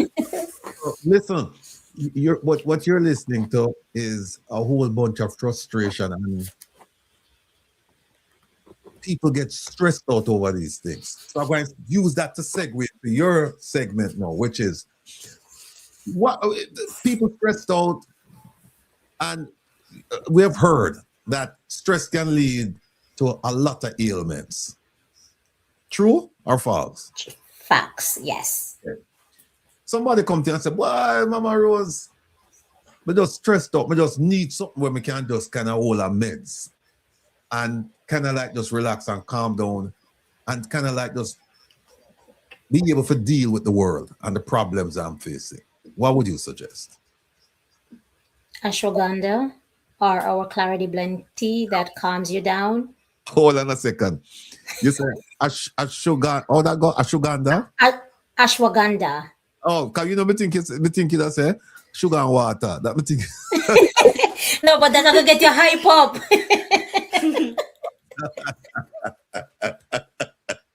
And a matter of fact, too, soursop leaf literally calms you down. So a nice warm cup of that, and then you just hold the meds. How would you prepare that? The soursop leaf tea. So you boil the water, you put a couple of leaf in there, you cover it, turn off the stove, let it simmer for about 20 minutes, and you strain off and you just sip on that. What about doing the other way, where you just put it in the water and boil the water, and then you boil the water first, and then you put it in there and turn off the fire. And then you make it sit for 30 minutes? Yes, to extract the medicine from it. And that will just mellow you out. Yes, so you steep the herbs, you don't boil the herbs. When you boil the herbs, you kill the property of the herbs. When you steep it, you gently extract in the medicine from it. How about the what do you call it? The THC? Ashwagandha? No, or the THC? Yeah, where people buy on them edibles. How about that? What that? Mr. Rattigan, that's a whole different ball game. Okay? All right. I mean, to each is their own. I mean, if that's something that they're interested in, then they can find a reputable source and buy that from. But I myself do not sell that. Okay. Yes. No, the world is in trouble. Everywhere you look, there's there are wars going on. And if you're talking about Jamaica, the economy is bad and it's gonna get worse. Decent jobs are scarce. Housing is a dream for most people. Schools are, I don't know, they're not up to standard. So people have a whole range of issues to deal with. Going back to the stress, because you can't find them jobs, you can't put them in our house, you can't send them go a better school, you can't fix roads, you can't do any of those things. But what you can do is you can provide a herbal remedy for some of the stress and strain. Now, apart from the ashwagandha, say it name? Ashwagandha. Oh, somebody put ashwagandha. Okay, ashwagandha. Yeah, ashwagandha. Yes. Right. Apart from that, what else? And the soursop leaf. What else would you recommend? You have chamomile. You have lemon balm. You have damiana. You have vervine. Some people call it vervain. But to be honest with you, you can give someone all these herbs, right? But you have to get your mental state right. And that's the thing. Chaos come with mental fog. It come with all of that. Once you get your mental state right, then you'll be able to conquer anything. Because you can take all the tea, everything that you need, but if your mental state is not right, then how you gonna face what's out there? You understand? Mm-hmm. And the worst stress is the silent stress. So when you sit down and you look at all these chaos that's going on, the main focus is to hold your faith, right? Keep faith and keep your mind right. And once you keep your mind right and stay in faith, then you can conquer the world. Mm-hmm. But if your mind ain't right and you're drinking all these herbs, I mean, what's the benefit you're gonna get from it, right? It's just like you're diabetic, right? And you're taking something for the diabetes, but every day, twice a day, you're popping a chocolate bar or you're drinking soda.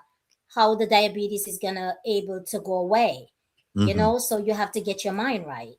Mm-hmm. Yeah. What are some of the more common ailments that people come to you seeking a herbal remedy for? Lately, the biggest thing are high blood pressure, stress, nerve tingling, numbness. You know, when you talk about holistic approach, when we look at the body, we look at the body on a whole, right? One system. We do not separate the body, right? So you look at the gut, the liver, the kidney, the blood, the hormone. We look at one system. So when one system go off, then it started to, the whole body start to begin in imbalance, right? So if your mind ain't right, then it's going to trigger something off. So you have to balance the body and focus the mind to get where you want to be. Right? When one system becomes weak, the other system begins to struggle. So it goes back to, the stress, because a lot of things start from the stress, right? When you start to stress, you develop gut health, then you put stress on the organs, and then one thing after the other. So, lately it's just a lot of that, diabetes, tingling the leg, numbness in the fingers, high cholesterol, and a lot of that got to do with stress also. Okay. Elaine says to tell, little Miss Baby Rose, I didn't get to order the lipstick as yet, baby girl. We'll do soon. So, yeah.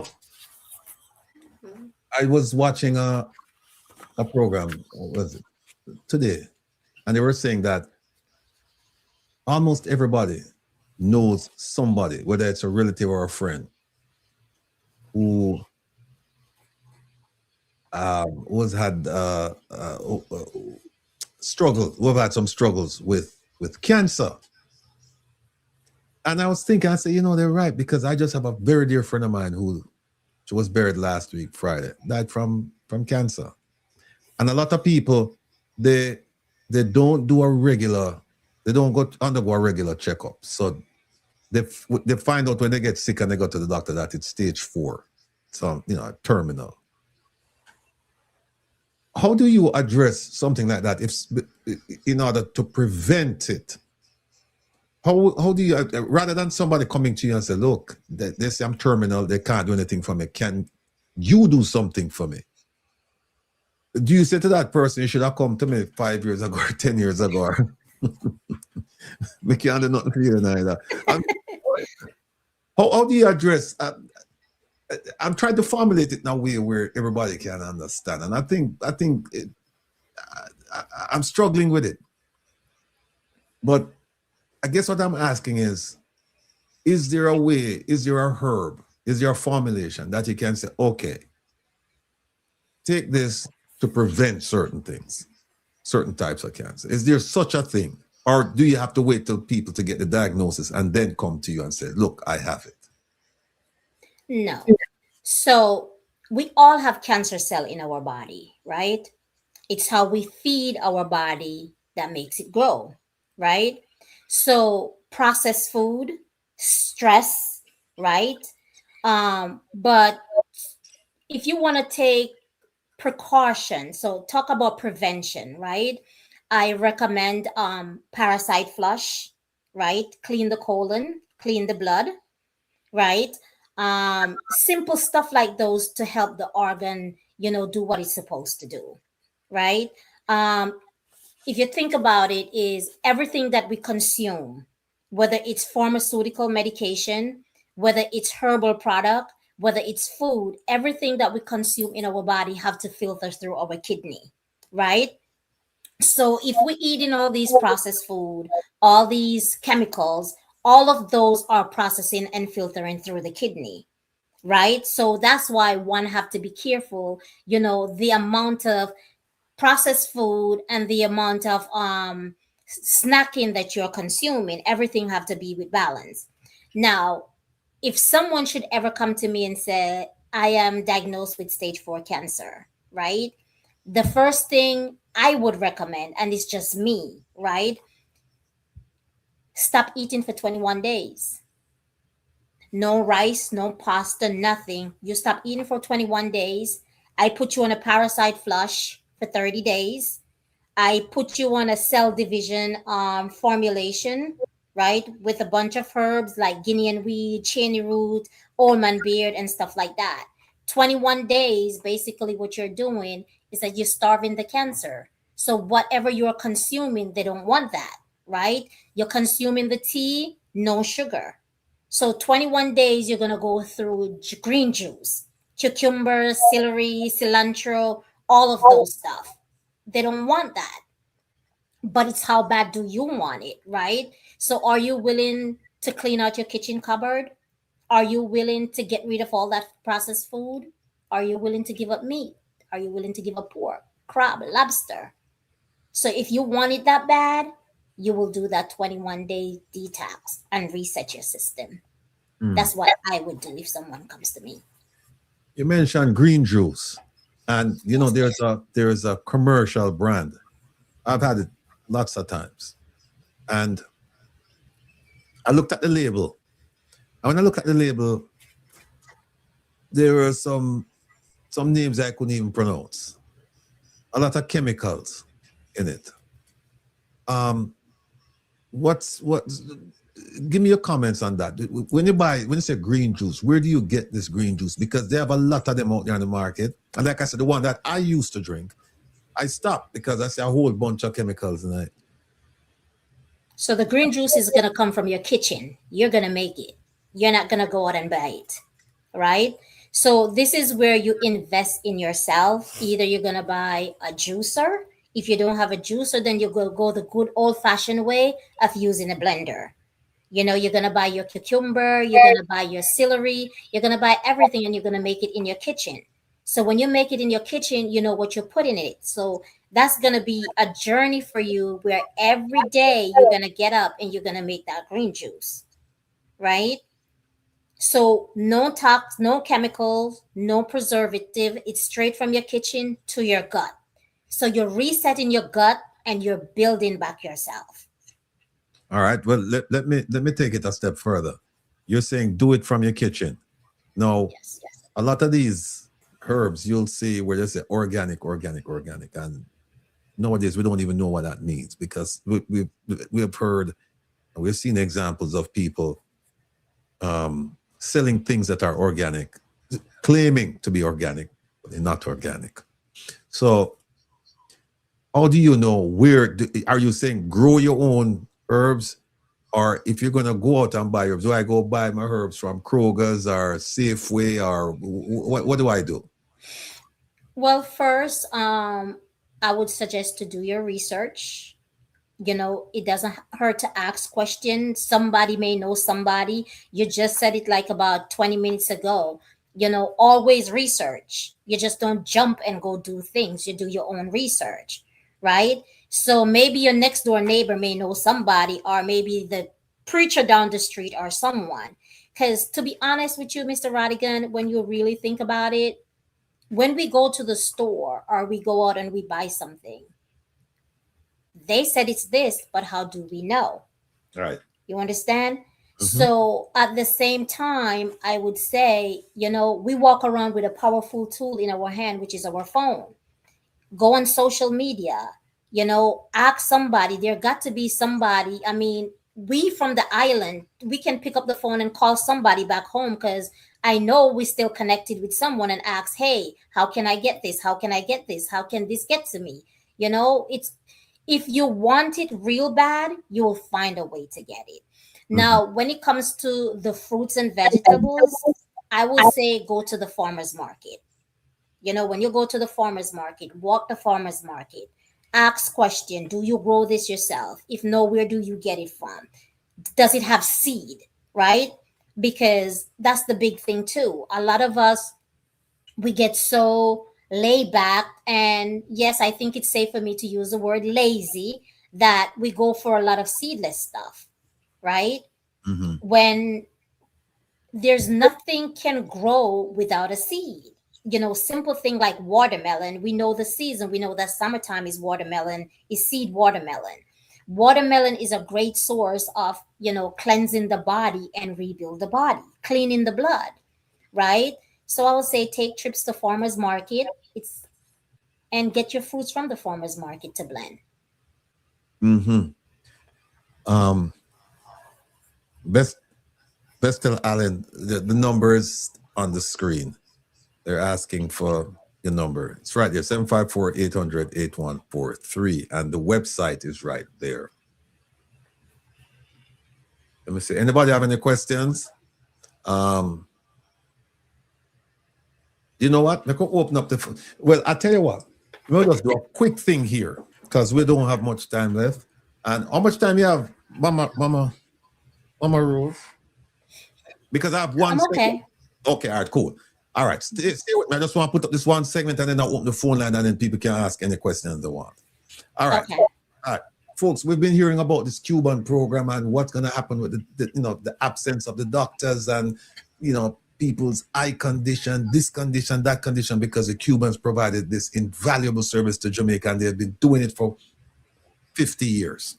And then all of a sudden now, program has come to a screeching halt, and the Cubans, they're leaving, they're going home. And Jamaica doesn't have a plan B. Who's going to fill those slots? And it's abundantly clear to me that the Jamaican cabinet, they were told what to do. It's clear. And they were told what to do in a hurry. Because otherwise, if this was something that was negotiated, they should have had in place a backup plan to say, okay, this thing is not going to work, so then we have nurses here that we can bring in. And, it's been said that the U.S. had some influence in the decision. And if that's the case, I would be so beside myself if the Jamaican government did that and didn't say to the U.S. government, okay, you want us to get rid of the Cubans. We'll get rid of the Cubans, but here's what's going to happen. Give us time so that we can find a replacement batch, and then you will subsidize those people coming in, at least for the first 5 years. Make some kind of deal. But I don't see any deal that was made, and I can't figure out for the life of me why all of a sudden they're gone, because we've been benefiting from the agreement. In fact, the agreement was there's an agreement back in 2022, October 2022, and then the overall agreement expired, I think, early 2023, and they have been negotiating since 2023. And while they've been negotiating, the Cubans were still providing that service. And lest we forget, I've heard people talk about the marvelous and fantastic work that our world-class Minister of Health and Wellness did during COVID. We know that he didn't. But let's just say, for the sake of this conversation, that he did. Did he do it by himself? No, of course not. Did he do it with only Jamaicans living in Jamaica? No. Did he do it with the help of The diaspora? Yes. Did he do it with the help of international organizations? Yes. Did he do it with the help of foreign countries? Yes. Did he do it with the help of Cuba? Yes. When COVID started, Cuba sent, and I have the number here someplace, they sent 140 medical professionals to Jamaica. 140. For COVID only. We're not talking about the eye clinic and the other things. And we mustn't forget that Cuba provided Jamaica with teachers, doctors, nurses, and also agricultural specialists, farmers. We mustn't forget that. The program is over now, but we shouldn't forget that. When Jamaica was in great need, they were there. Now, I'm not making an argument for the program, you know. What I'm making an argument against is the fact that our government didn't have the spine, didn't have the courage to come out and say, listen, we are in support of what the Trump administration is doing, and hence, boom, we have to terminate the program. I'd have great respect for them. And a lot of people would. You wouldn't necessarily agree with them, but you'd have great respect because they've been forthright, they've been honest, direct. And they said, we're leading, and this is how we're going to lead. Pretty much like how the Prime Minister of Trinidad, she said, look, I support the Trump administration in their efforts to deal with the drug dealers and the terrorism and all the other problems that we're facing in our region. She came out and said it. Now, whether you agreed with her or not, you had to respect this woman. But our wishy-washy, what them call it, jellyback Prime Minister, what did he do? Him say one thing on the stage, him say, look, I support the program and blah, blah, blah. And then all of a sudden, you hear the government come out and say, no, we can't reach an agreement, and so the program has to end. Well, in that vein, I just want to share some people. You must never forget kindness. Never forget it. Karma is a hell of a thing. And the people you mistreat today, tomorrow, they could end up in a position to do the same to you. Some people have long memories, and they're short on forgiving. Take a look at this. Let us move on to our next questioner at the microphone over there. Mr. Edelman. Welcome to America, Mr. Mandela. I'm Ken Edelman. Those of us who share your struggle for human rights and against apartheid have been somewhat disappointed by the models of human rights that you have held up since being released in jail. You've met over the last 6 months 3 times with Yasser Arafat, who you have praised. You have told Gaddafi that you share the view and applaud him on his record of human rights and his drive for freedom and peace around the world. And you have praised Fidel Castro as a leader of human rights and said that Cuba was one of the countries that's head and shoulders above all other countries in human rights, despite the fact that documents at the United Nations and elsewhere show that Cuba is one of the worst. I was just wondering, are these your models of leaders of human rights? And if so, would you want a Gaddafi or an Arafat or a Castro to be a future president of South Africa? One of the mistakes which some political analysts make is to think that their enemies should be our enemies.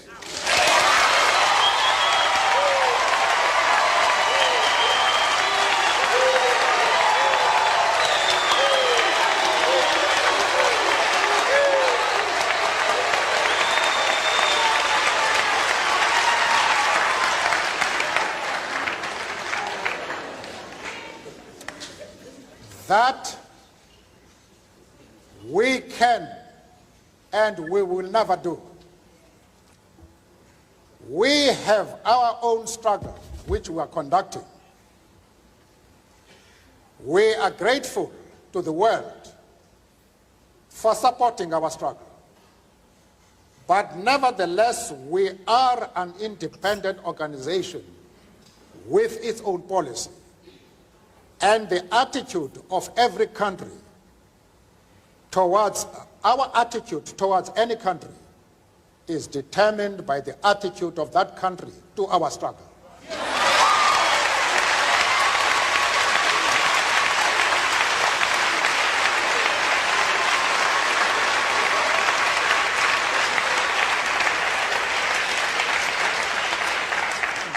Yasser Arafat, Colonel Gaddafi, Fidel Castro support our struggle to the hilt.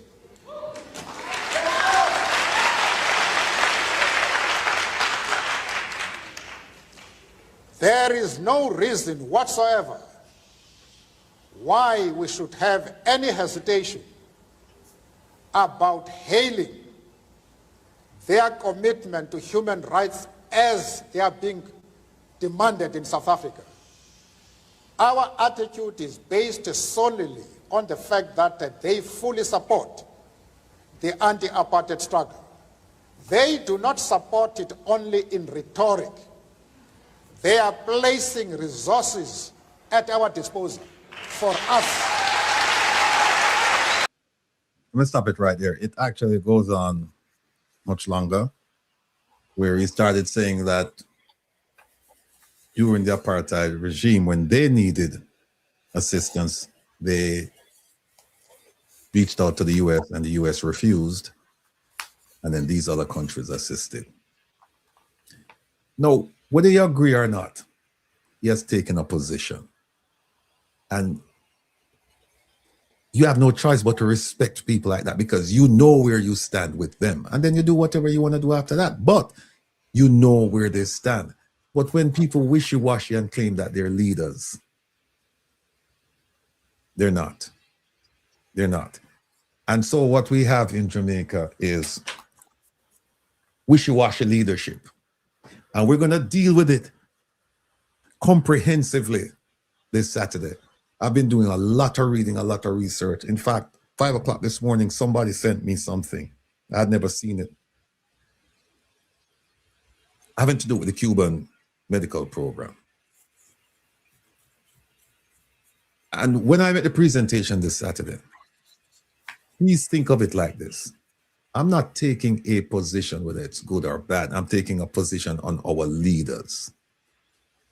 That's what I'm doing.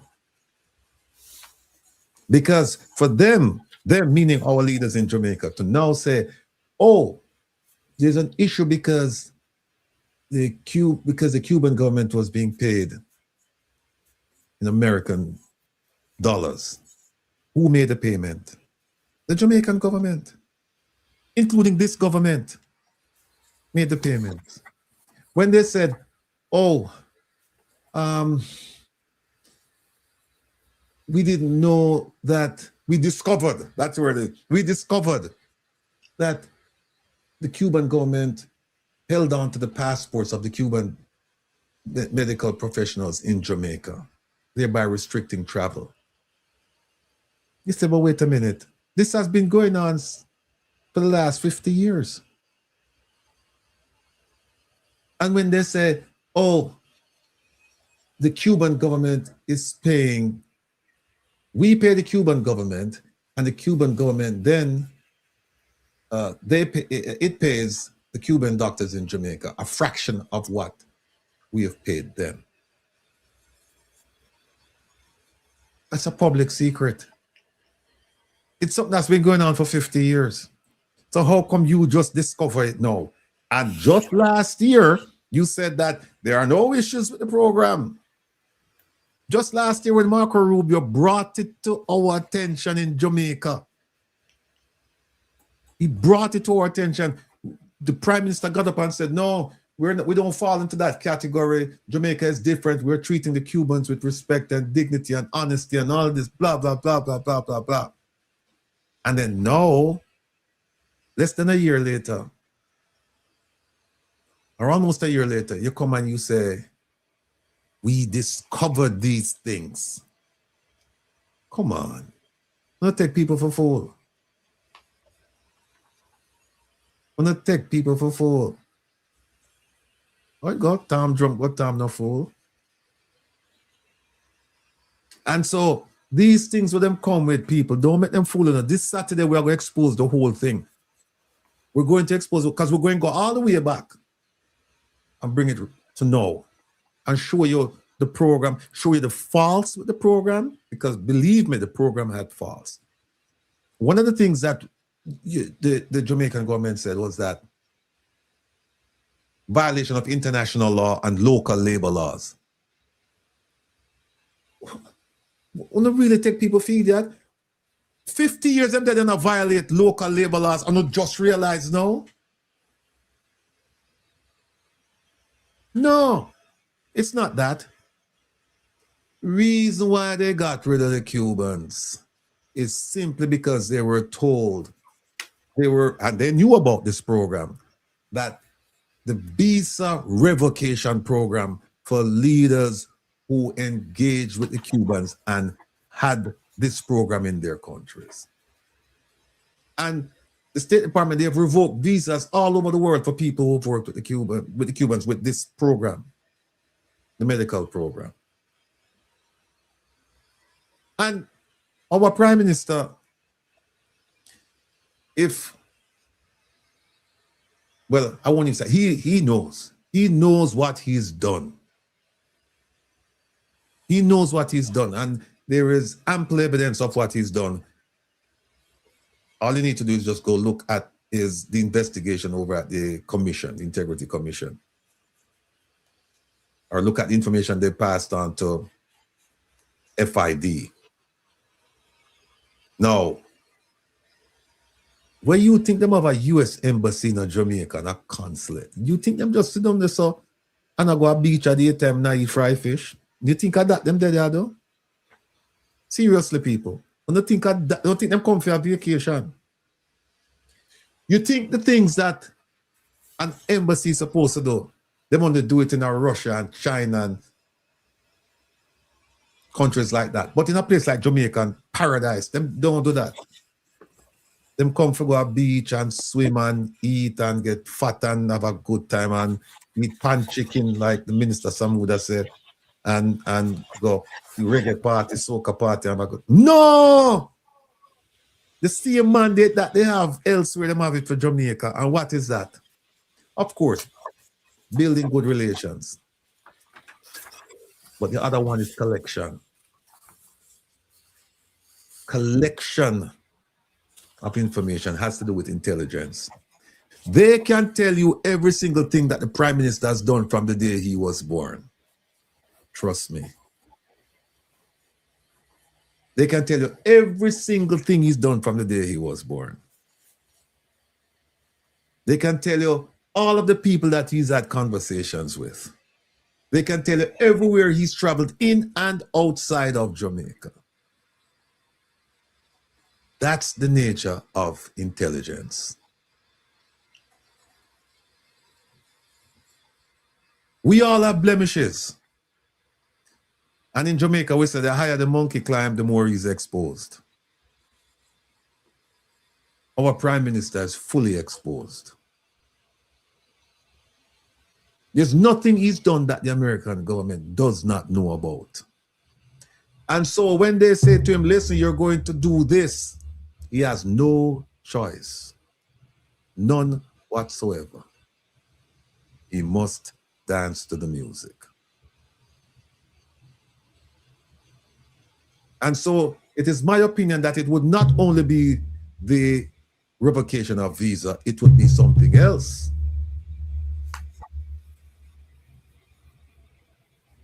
It would be something else. But there will come a day, mark my words, when he will outlive his usefulness. There will come that day.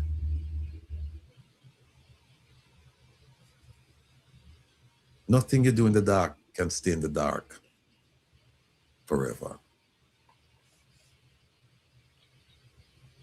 And so now he has to shoulder the burden, the fears, the tears, the stress of the Jamaican people who now no longer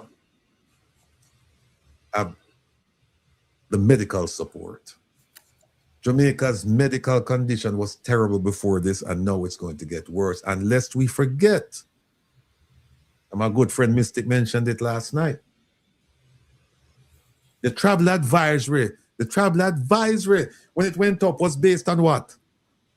Lack of proper medical facilities and care.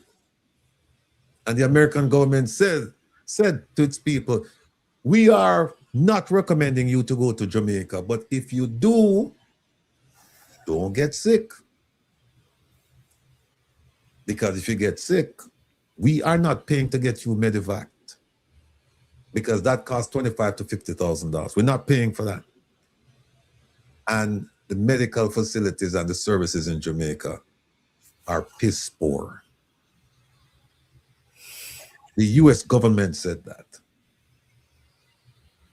And now, the Jamaican government has gotten rid of the medical program. So, I personally, people tend to want to criticize the American government. You see, if you understand the American government, if you understand their policies, then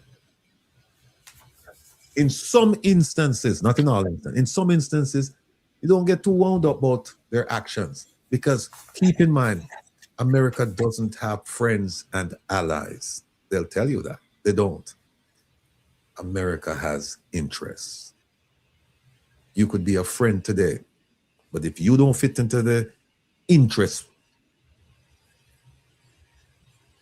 pattern, if you don't fit into the interest in the initiative, that friendship means absolutely nothing. How many of you remember 9/11? I was in charge of the FBI office in Saudi Arabia when 9/11 happened. 15 of the 19 people came from my region. 1 from Egypt, 17 of the 19.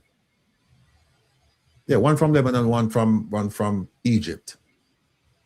And the rest from UAE and Saudi Arabia, if I'm not mistaken, because it's been a while.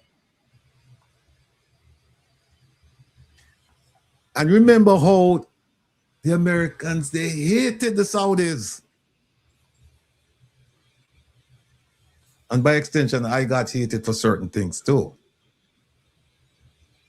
I was there. And look at what's happening today. Saudi Arabia is considered a friend. Why? Interest. Interest. And that could change a year or 2 from now. So when I see the Prime Minister trying to, as we would have said in Jamaica, eggs up himself with Secretary Rubio and say, oh, my friend, Mr. to myself, this man doesn't understand.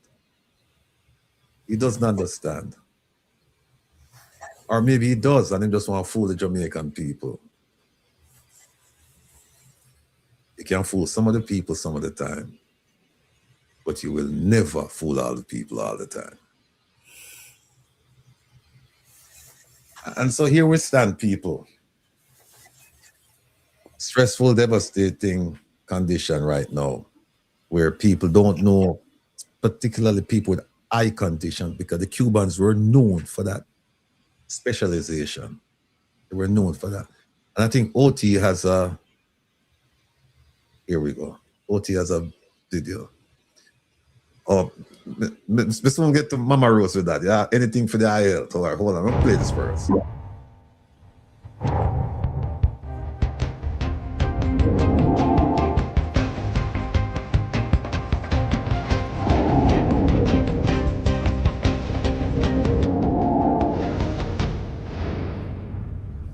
Good afternoon. I'm Aliyah Bryant with the Midday News. Special welcome to our viewers on YouTube, TVJ International in the Cayman Islands, and online at onespotmedia.com. Here's what we have in the bulletin. Patients concerned about scheduled surgeries as the Cuban healthcare program comes to an end. St. Elizabeth School intensifies efforts to close absenteeism gap. And later in sports, West Indies set to finally depart India on Tuesday. Thank you for joining us. Now the details. Anxious eye patients descended on the grounds of the St. Joseph Hospital in St. Andrew amid concerns about the status of their surgeries. Cuban doctors and nurses are at the heart of the service provided at the eye clinic. It has benefited thousands of patients who are unable to afford cataract and glaucoma treatment privately. Some persons were left disappointed when their scheduled appointments were pushed back.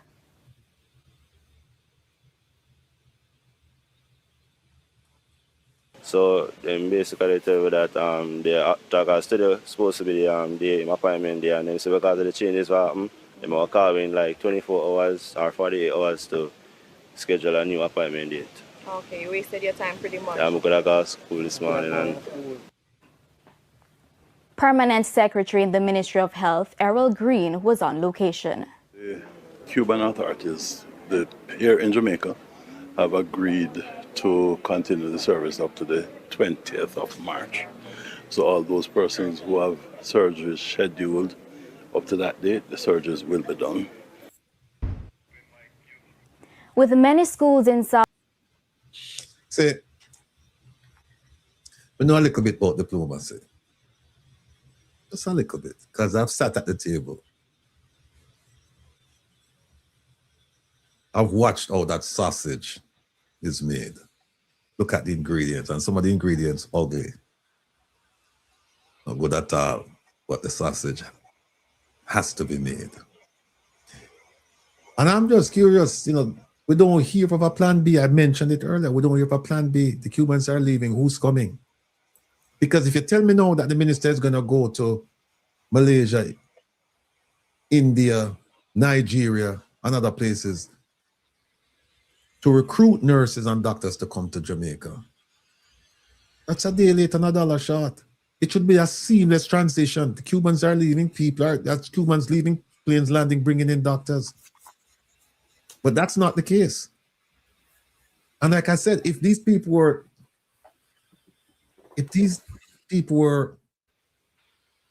diplomats in the true sense of the word, they would know how to negotiate this thing. And they'd say to the US, listen, we're going to get rid of them. We're going to give us a little time. We'll bring some people in, and then you subsidize this thing for us for the next 5 years. That's one way of doing it.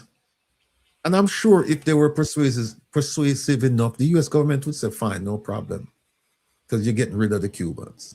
The US government would do it. But I don't think anything like that was done, because what they tried to do, they tried to save their own skins. They said, listen, we need to keep a visa. We need to keep a visa. And more than that, we need to keep our freedom. Because the man have the big file. And it wouldn't cost them anything. They say, okay, fine. Come face the American justice. So we have this Saturday, you have to tune in, people, because like I said, we've done a lot of work on this. And like I'm looking right now at the file we have dealing with just this Cuba stuff, because remember we started this last year, and people must remember that Secretary Rubio didn't just start in March with this program, March of 2025.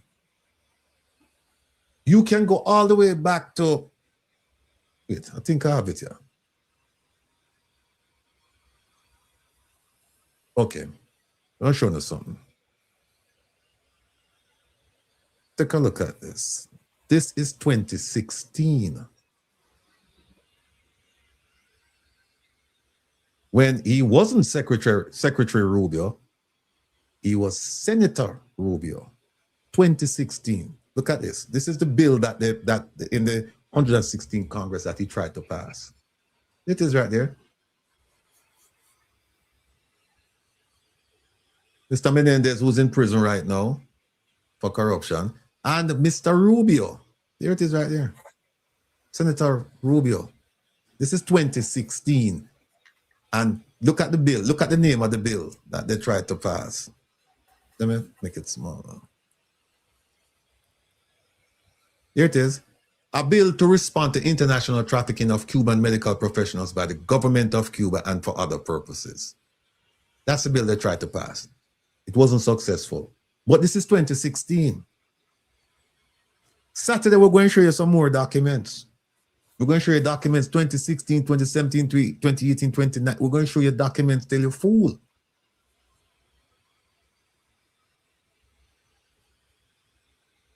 Look at this right here. Number 8. Since the outbreak of COVID-19 in early 20, this was started in 2016. And they brought it up. I'm going to show you the bill itself. This is a draft, but I'm going to show you the bill itself. And look at this. Since the outbreak of the COVID-19 in early 2020, the government of Cuba has deployed approximately 1,500 medical personnel to at least 20 countries. They might talk about 140 will come to Jamaica too.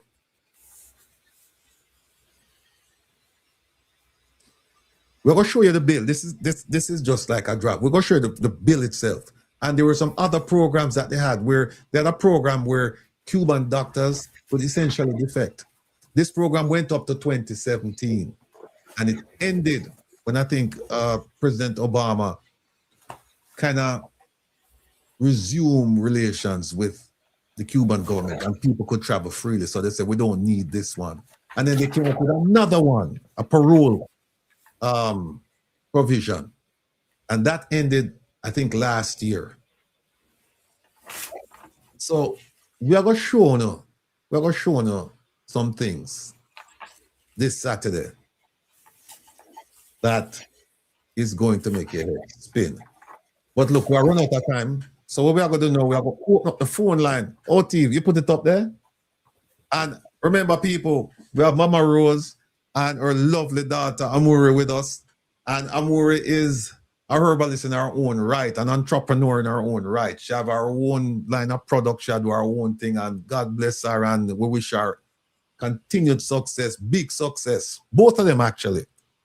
So, and you know it go, we have to support our own. We have to. If we don't start, who will? Right? We have to. So we are going to open up the phone line. OT, put up the number. So the number of the people. I don't know what I do here still in, but just push up all of the button them. So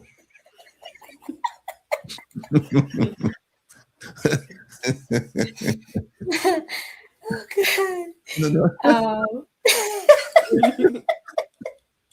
Everything You done. know, Mr. Ratti, you asked me something earlier about, you bought green juice somewhere and It's you called. couldn't read. It's called nature something. I can't remember it. But you see, you know where you see it in the airports. You see it in the health food stores. You see it in the delis. You see it all over the place, man. No. Something green. I think they call it the green juice. I don't remember. I remember. Oh, so there is this, if a person can get access to organic stuff to make their own green juice, there's one green juice that I recommend, and it's that green juice. That's right. That green juice, THATGREEN, right? The owner of the company is Moses Hill, right? He used all organic stuff in his green juice, sea moss, cilantro, green apple, all of those. Great for gut health, and great to balance back out the body. So if anyone ever trying to get green juice and they cannot get access to, organic stuff, that's the best way to go. I think they can find him on Instagram. His name on Instagram is That Green Juice. I think it's That Green Juice. Okay. If they want more information about him, they can reach out to Producer Joan, Okay. and Producer Joan can pass on his information to them. But while I'm here, let me see. Hold on.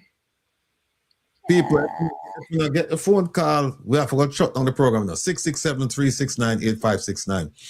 I'm sure Yes. you.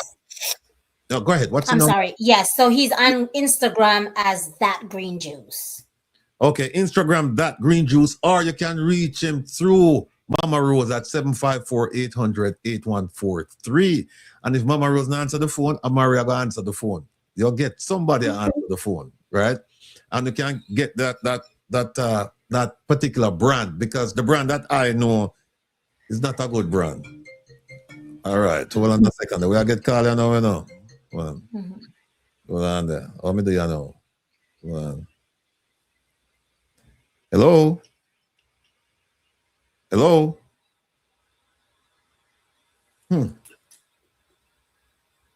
What's going on here? Caller, can you hear me?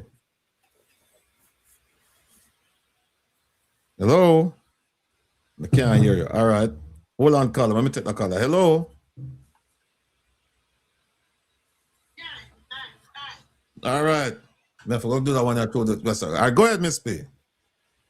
Yeah, man, may I hear you? Me can't get that number. All right. Good night, Miss Mama Rose and Dad and everybody on the platform.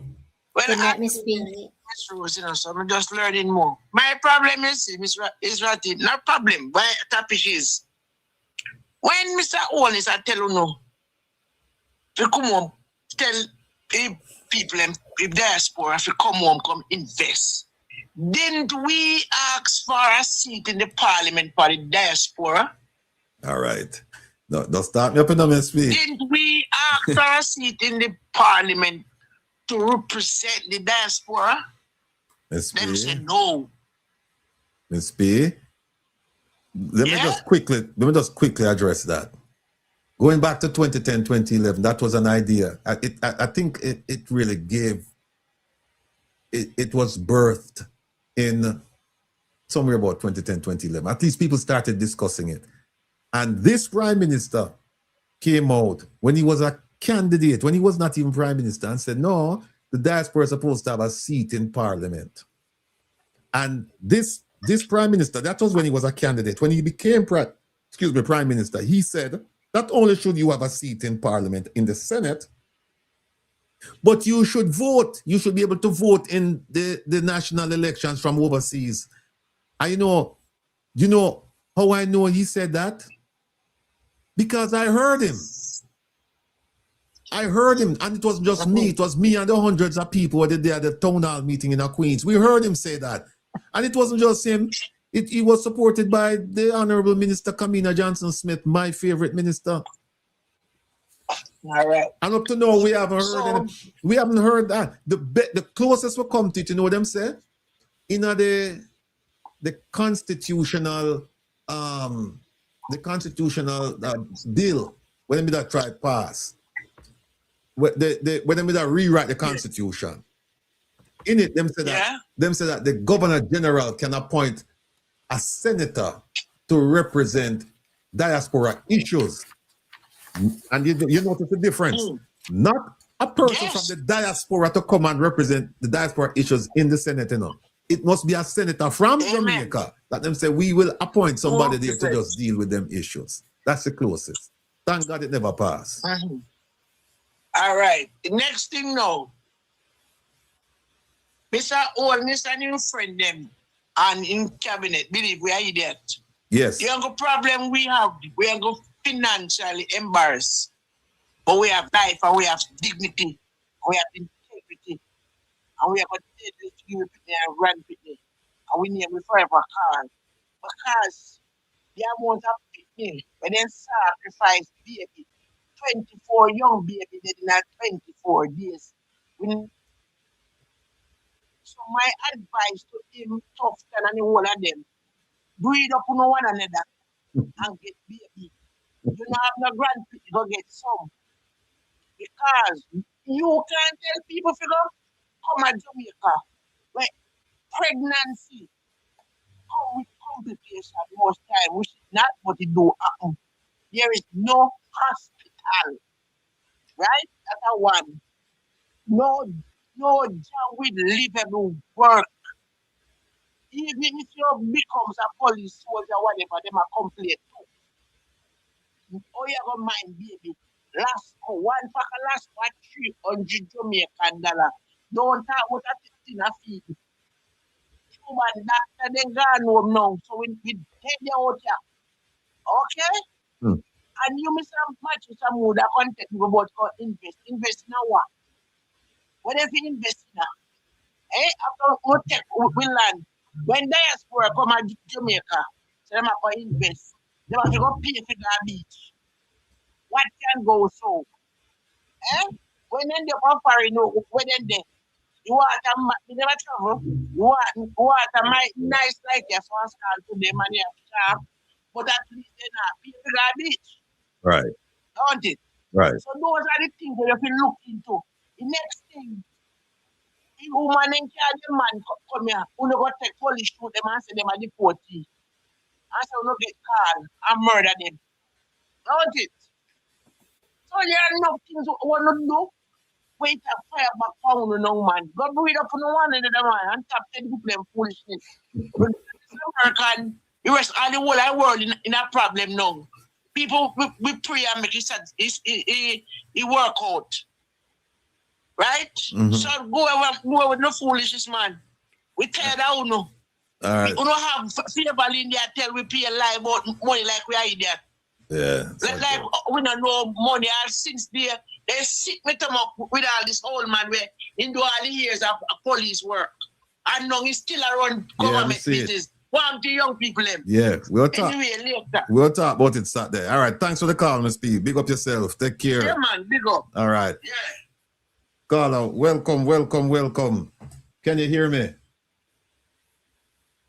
Caller, now, what I go on now? Kevin, I see Kevin a while ago in the background. Kevin, me have everything set up here now. Me have click on the roadcaster and they not see. Hold on now. Hello? Hello?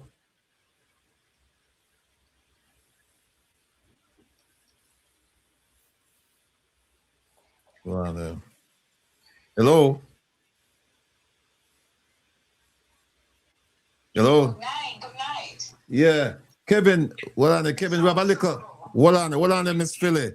Kevin, we have a little problem here. Come back, my brother. Come start me out here. All right. Go ahead, Miss Philly. Yes, as I say, good night. Let me say this, then I have a question for Mama Rose. Okay, with the situation with the eye doctors, and the patients, I'm particularly feeling, really unhappy about the situation in regards to these elderly people. And I remember Jonas, he said this in one of his speech during the campaign for the September election. I am them and they are me. Mm-hmm. I remember that's what he says. Yeah. And if he's them and they are him, how can you forget the elderly and Jonas?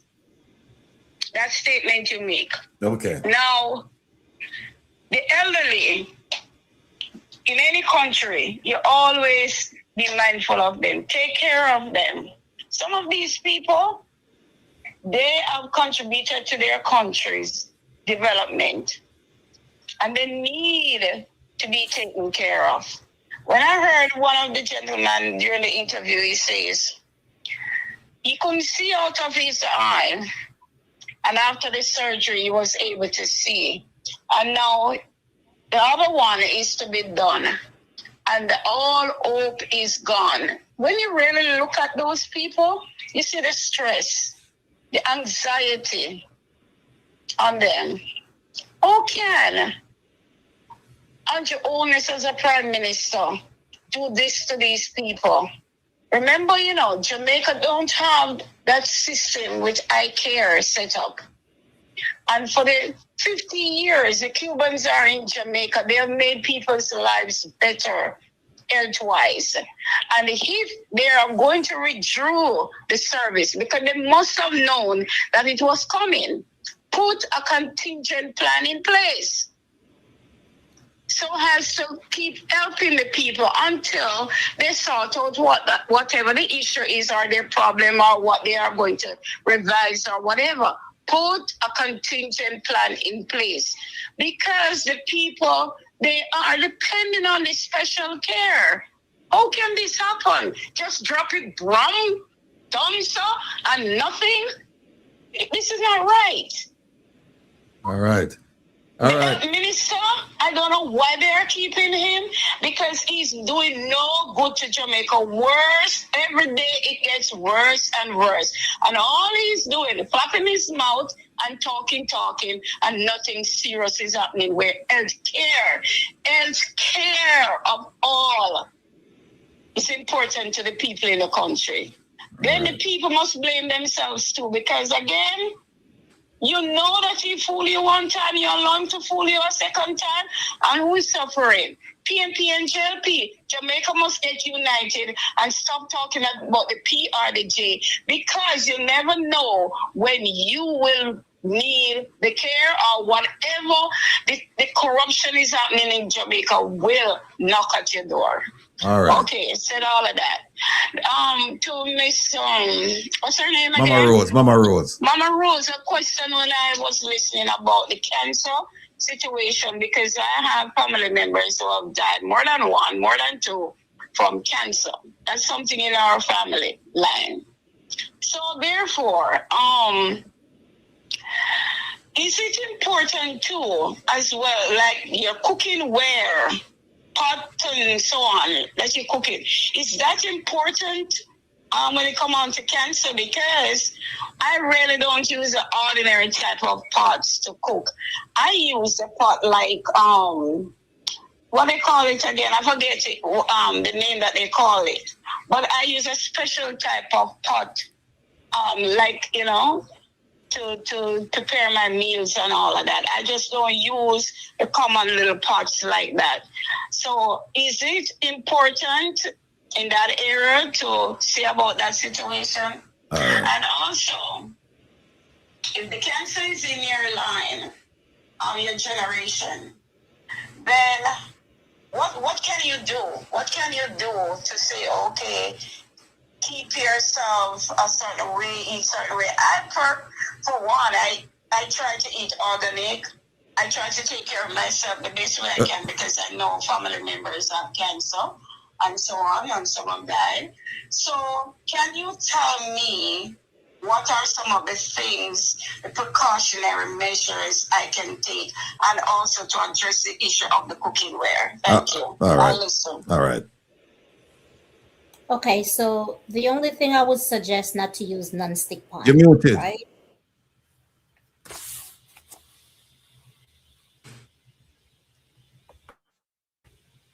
Can you hear me? No, go ahead. Go ahead. Mama Rose. The only thing I would suggest not to use non-stick pan, right? As far as Can I hear you? cleaning, you can't hear me? No, hold on. I not hear you at all. Kevin, where you there?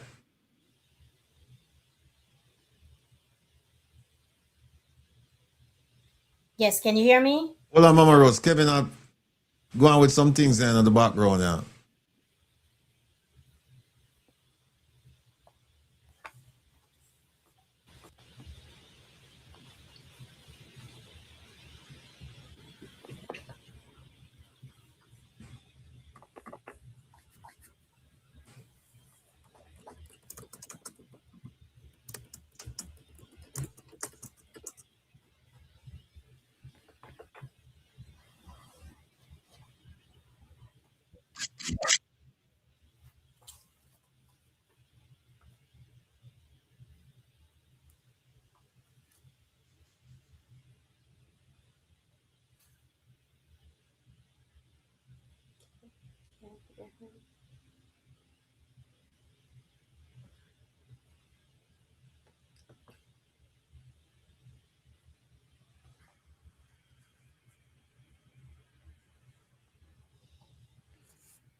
Okay, yes. So, as far as the cooking ware, I would say no nonstick pan, right?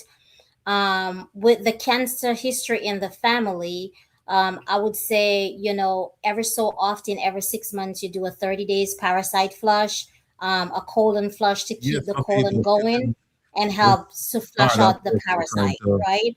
A great way also is up to our clean the mind. blood. I So don't know that's what's what I would going on recommend. here. If this is, I know it's not user error. So I don't know if it's related to the equipment or it's related to interference. Can everybody hear me? Yes, I could hear you. Dart says she can hear me loud and clear in central Manchester.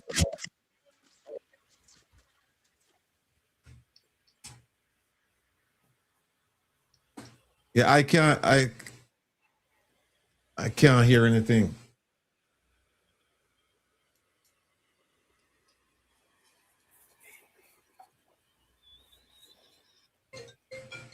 What's this up, man?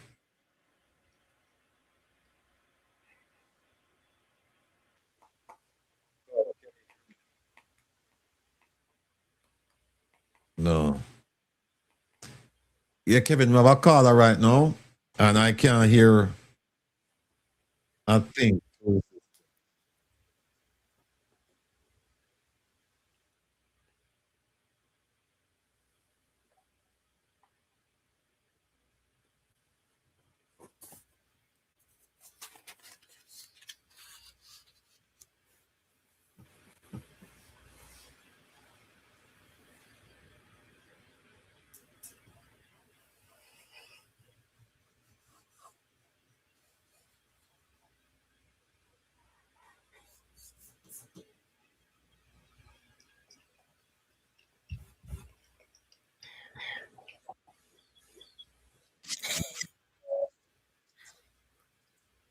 Okay, someone asked a question earlier. I want to answer it first about if there's any difference.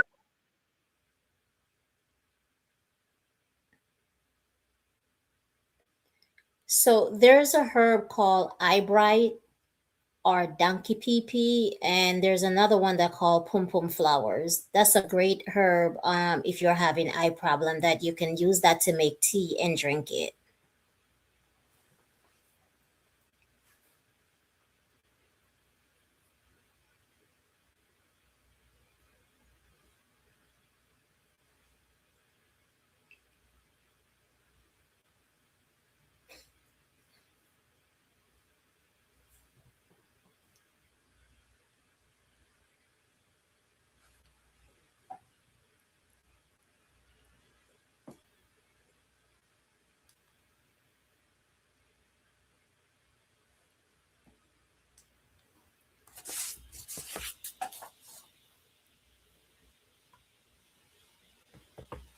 Rose, do me a favor. I can't hear you. I can't hear anyone. So do me a favor, just looking at the chat and just answer the questions and what the people impose on the chat. And folks, I can't hear anything. You can hear me, but I can't hear anything. So Mama Rose, just answer. There's some questions I believe in the chat. Just answer them, and in the meantime, Kevin, I try fix up when we can fix up so we can come back on and we can rejoin.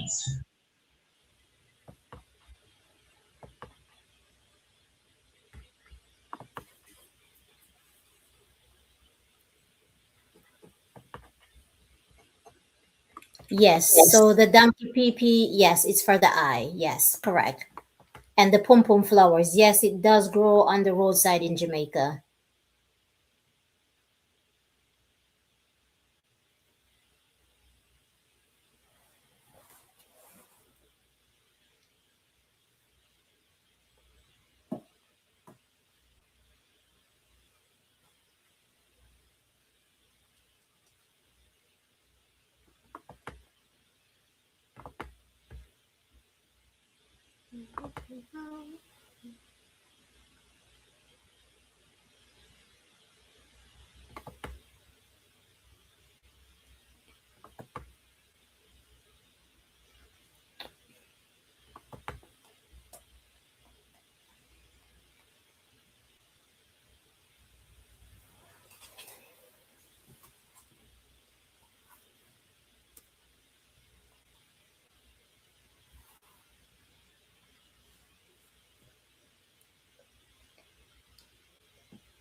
Okay, so yes, if you can hear me, the duck flower, that's the aggressive detox that helps to eliminate excessive mucus from the body, also helps with the lymphatic system and reset the entire body.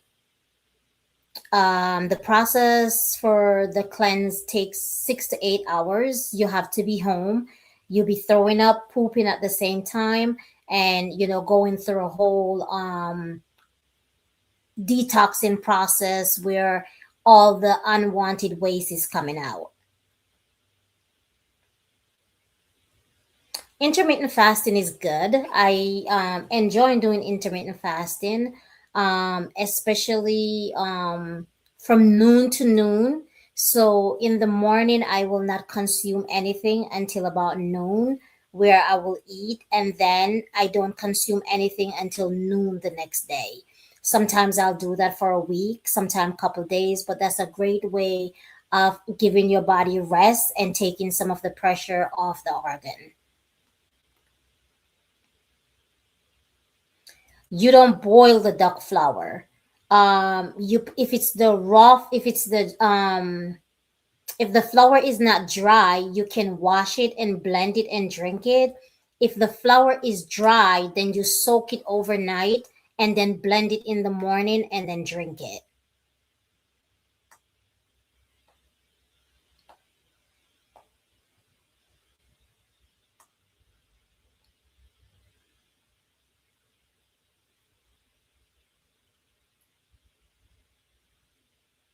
No, not from tap water. Um, you'll soak it from bottled water, never tap water. You soak it with a little water, and then in the morning you could blend it with coconut water to try to take away some of that taste, so it's easy to drink. After you drink that, the most important part during the duck flower detox is to stay hydrated so you can protect your organs because you're going to be throwing up. So it's very important to keep your body hydrated.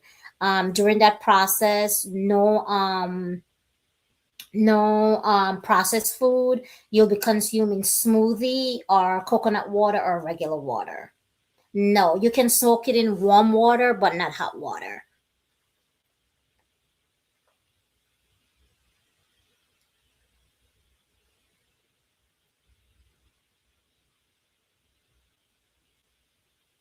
Yes, mucus is definitely one of the biggest problem. We do need mucus in our body to fight bacteria, but excessive mucus, that's when we start running into problem. No, I do not have a physical location. We have an online store, and on Sundays we do go to the farmers market in Tradition Port St. Lucie. But we have an online store, not a physical location. So I have the flour available, and I do Hey, get them from Jamaica. everybody can hear me? So the duck flour comes from Jamaica. Mama Rose, can you hear me? Yes, I can hear you. Yeah, folks, I don't know. We're having some technical issues here because I thought that the problem was the Bluetooth was muted, but it's not. Went back and we checked, it's not muted. So I don't know what's going on. So we're running out of time right now. Would I love to get another call? So at least to see if this thing is working. The telephone number is 667-369-8569. Amiri, we haven't heard from you all night long. Like, you always this quiet? Not really. Okay, well, talk to us. Share some of your thoughts with us. Yeah, so about About the products. Yeah, your products. Yeah, talk about your products. Hold on, let me see if it's working. Hold on. Caller, good night. Welcome to Come Reason with Rattigan. Can you hear me? No, man. Something right there. So hold on. Hello. Yes, I'm here. All right, go ahead, please. Mr. Rattigan, good night. How are Good, you? doing well. Thanks for calling. Okay, very good. Good night, all on the chat. Miss Rose, my daughter, how are you? Good night. Okay. Miss Rose, I have a question for you, ma'am. I love eating dragon fruit. I eat it like twice per week. Okay. Which is better, the pink one or the yellow one? I'm gonna step off the live and you may answer the question, ma'am. Okay. Thank you. The pink one or the yellow one? Well, it's hard to get the pink one, but it's white, the dragon fruit. So it's the pink one and the white one. But I find both of them to do the same, give you the same results. It's hard to get a hold of the pink one, but when I do, I just blend it in with the white one. It's the same results. Okay. Yeah, I'm not worried. So talk to us. How many products do you have? Well, I have about 4 products. 4. And tell us. I know about the lip balm, right? Yes. And what about the other 3? I think you have a facial product in there too. Yes, the facial serum. What is called serum? Yeah, Kevin said him need that. Him need the extra strength. I don't know why, but that's what Kevin said. You have the serum and you have the lip balm. And what else do you have? 2 more? What are the other 2? I also have a beard oil and a perfume.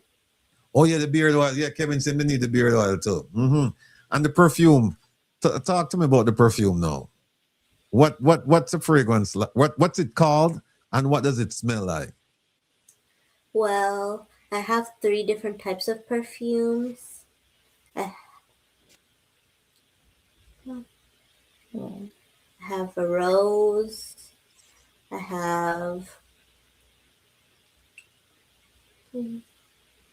kind of blanked out. Patchouli, sweet orange, and lavender. Yeah, patchouli, sweet orange, and lavender.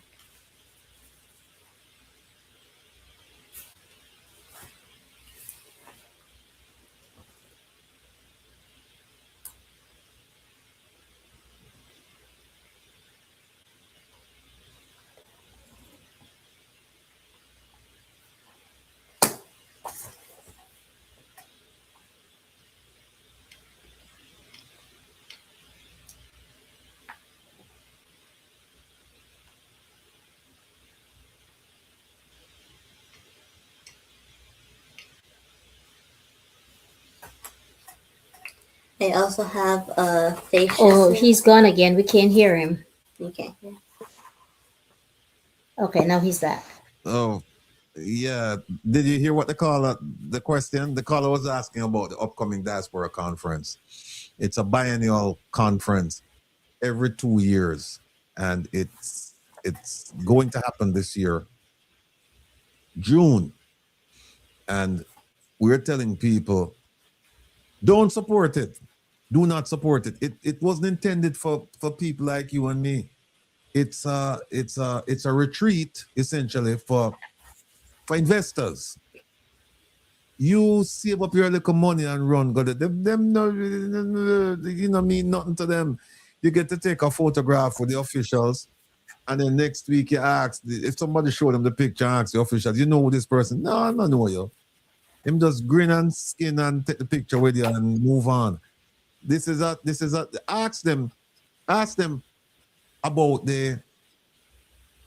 what has the conference achieved for every time that they meet. Just ask them that. And this Saturday, we're going to show you what they said last 2 years ago. They gave 10 reasons why you must come to the conference. We're going to put up those 10 reasons.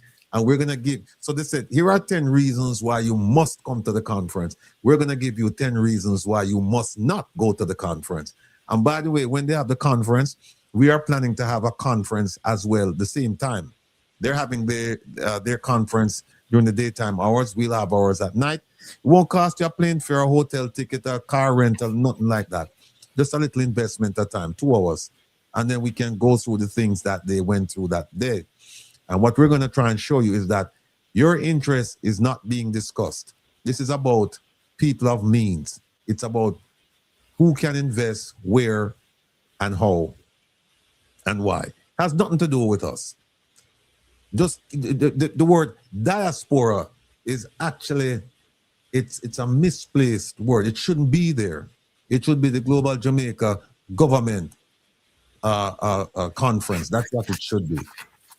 Because it has nothing to do with the diaspora, except for the wealthy people in the diaspora to tell them to come home and they show you how you can invest money, and they tell you, buy this product, buy that product, invest here, invest there.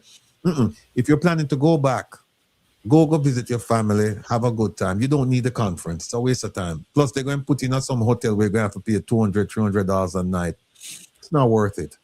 And it was never designed for you. And when I say you, I'm talking about diaspora members. It was never designed for you. And the only way you're going to get any benefit out of this is when we change the structure of it and we change the policy of it and we change the location. You cannot have a diaspora conference every 2 years in Jamaica. You need to have a diaspora, rotate it every 2 years. Have it 1 year in Canada so that people can go to Canada and enjoy the sights, the sounds, and meet people, right? And talk about how they can help the people in the diaspora. Move it to the UK, move it to the US, and then also include Jamaica. But you can't have it every 2 years at Jamaica. Have this big level conference, and it's just a big show to bring people of means together so that they can figure out how to scuffle some money out of the backs of the poor Jamaican. That's all it is. It has nothing to do with the diaspora. You won't hear them say things like this. You know, we have Jamaicans in the diaspora who they're homeless, and we need to set up an initiative whereby we can address their needs and get them on their feet and give them another start in life. You don't hear them talk about that.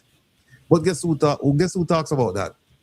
The Nigerian diaspora, the Israeli diaspora, the Irish diaspora, all these other diasporas. You hear them talk about that. How can we help our people living in the diaspora?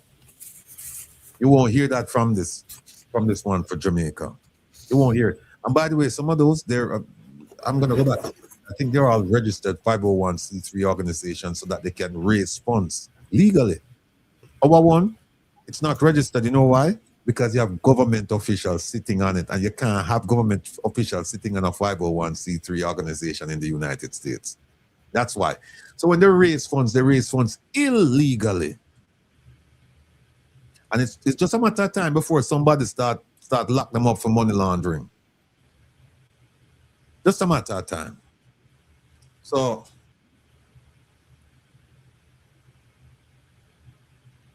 friends from Lake say miss out a lot. Yeah, sorry about that. Yeah. All right. 11 o'clock now. So Mama Rose, any part before you go? Amar, I think you get where you know, because you were talking to me about the three perfumes, and I hear about rose, and I couldn't hear the second one, but I certainly didn't hear about the third one. Patchouli and sweet orange and lavender. Okay, tell me about the bestseller now. Well, mostly the patchouli. Patchouli. People on Africa support this thing, you know. On Africa. But the thing there, OT, put up back the number on the website there. See it right there, so people. See the phone number and the website. A lot of you call me and say, boy, how we get in touch with Mama? See it right there, so. See it right there, so. On the screenshot it. And if you live anywhere, Central Florida or South Florida, Central Florida, right? Yeah. Central and South. Central and South.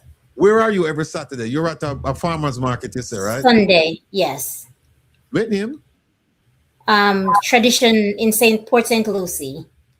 All right, people, if you live anywhere near Port St. Lucie, or even if you don't live near Port St. Lucie, but you want a Sunday ride out, just go up at this farmer's market here and go look for Mama Rose and her lovely daughter and support the thing.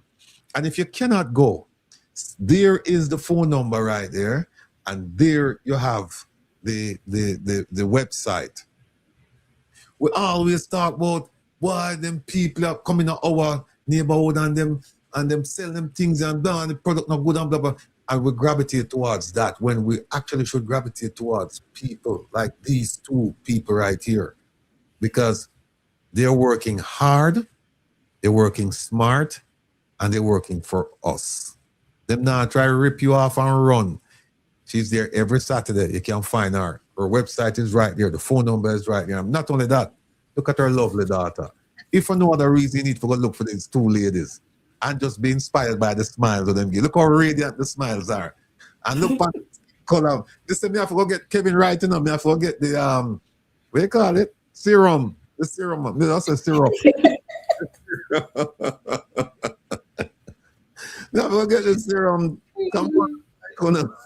It doesn't me look bleach out. Now we'll get the serum. So, Vivian, she said her first Jamaican perfume was couscous.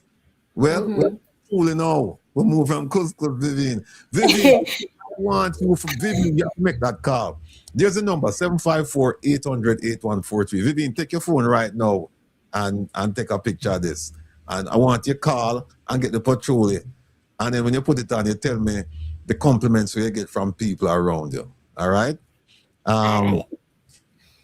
What else we have here? Oh, Don said, money them I look for thief. Oh, that has to do with the Diaspora, the Biennial. Yes, we're going to talk about that this Saturday. God is my creator. More power to you, Amorose, and family in your endeavors. Yeah. God is my creator. So the number there. Doris said, how much for the perfume?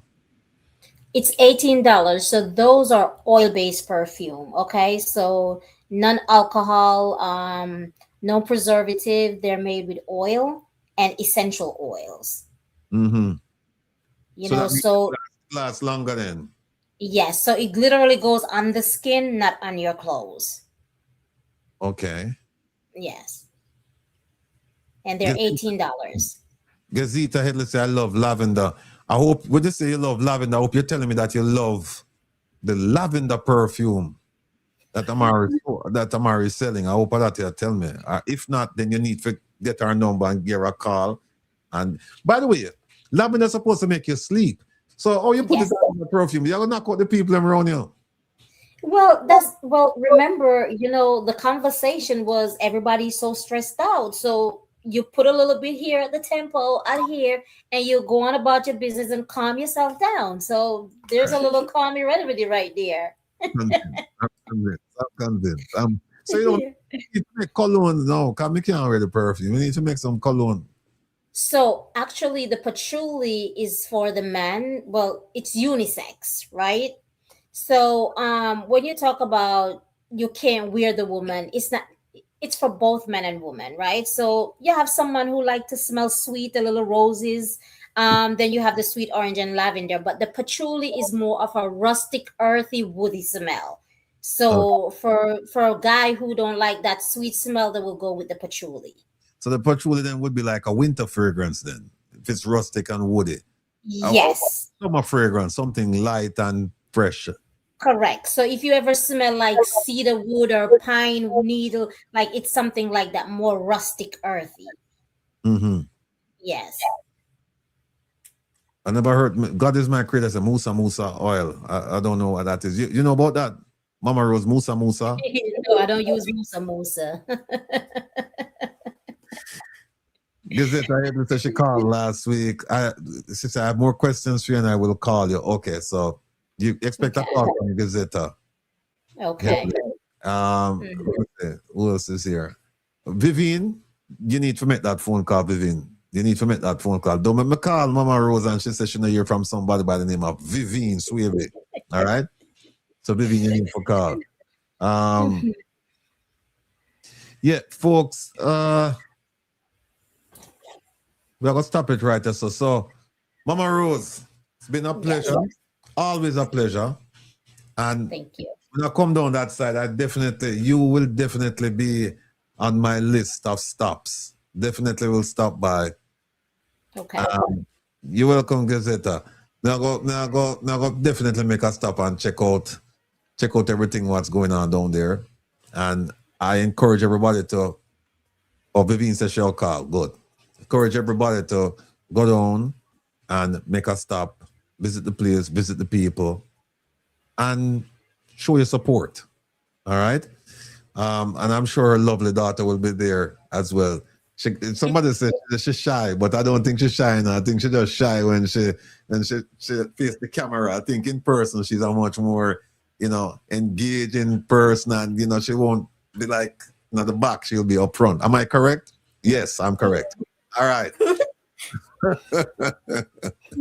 So, Mama Rose, give us some parting words, please.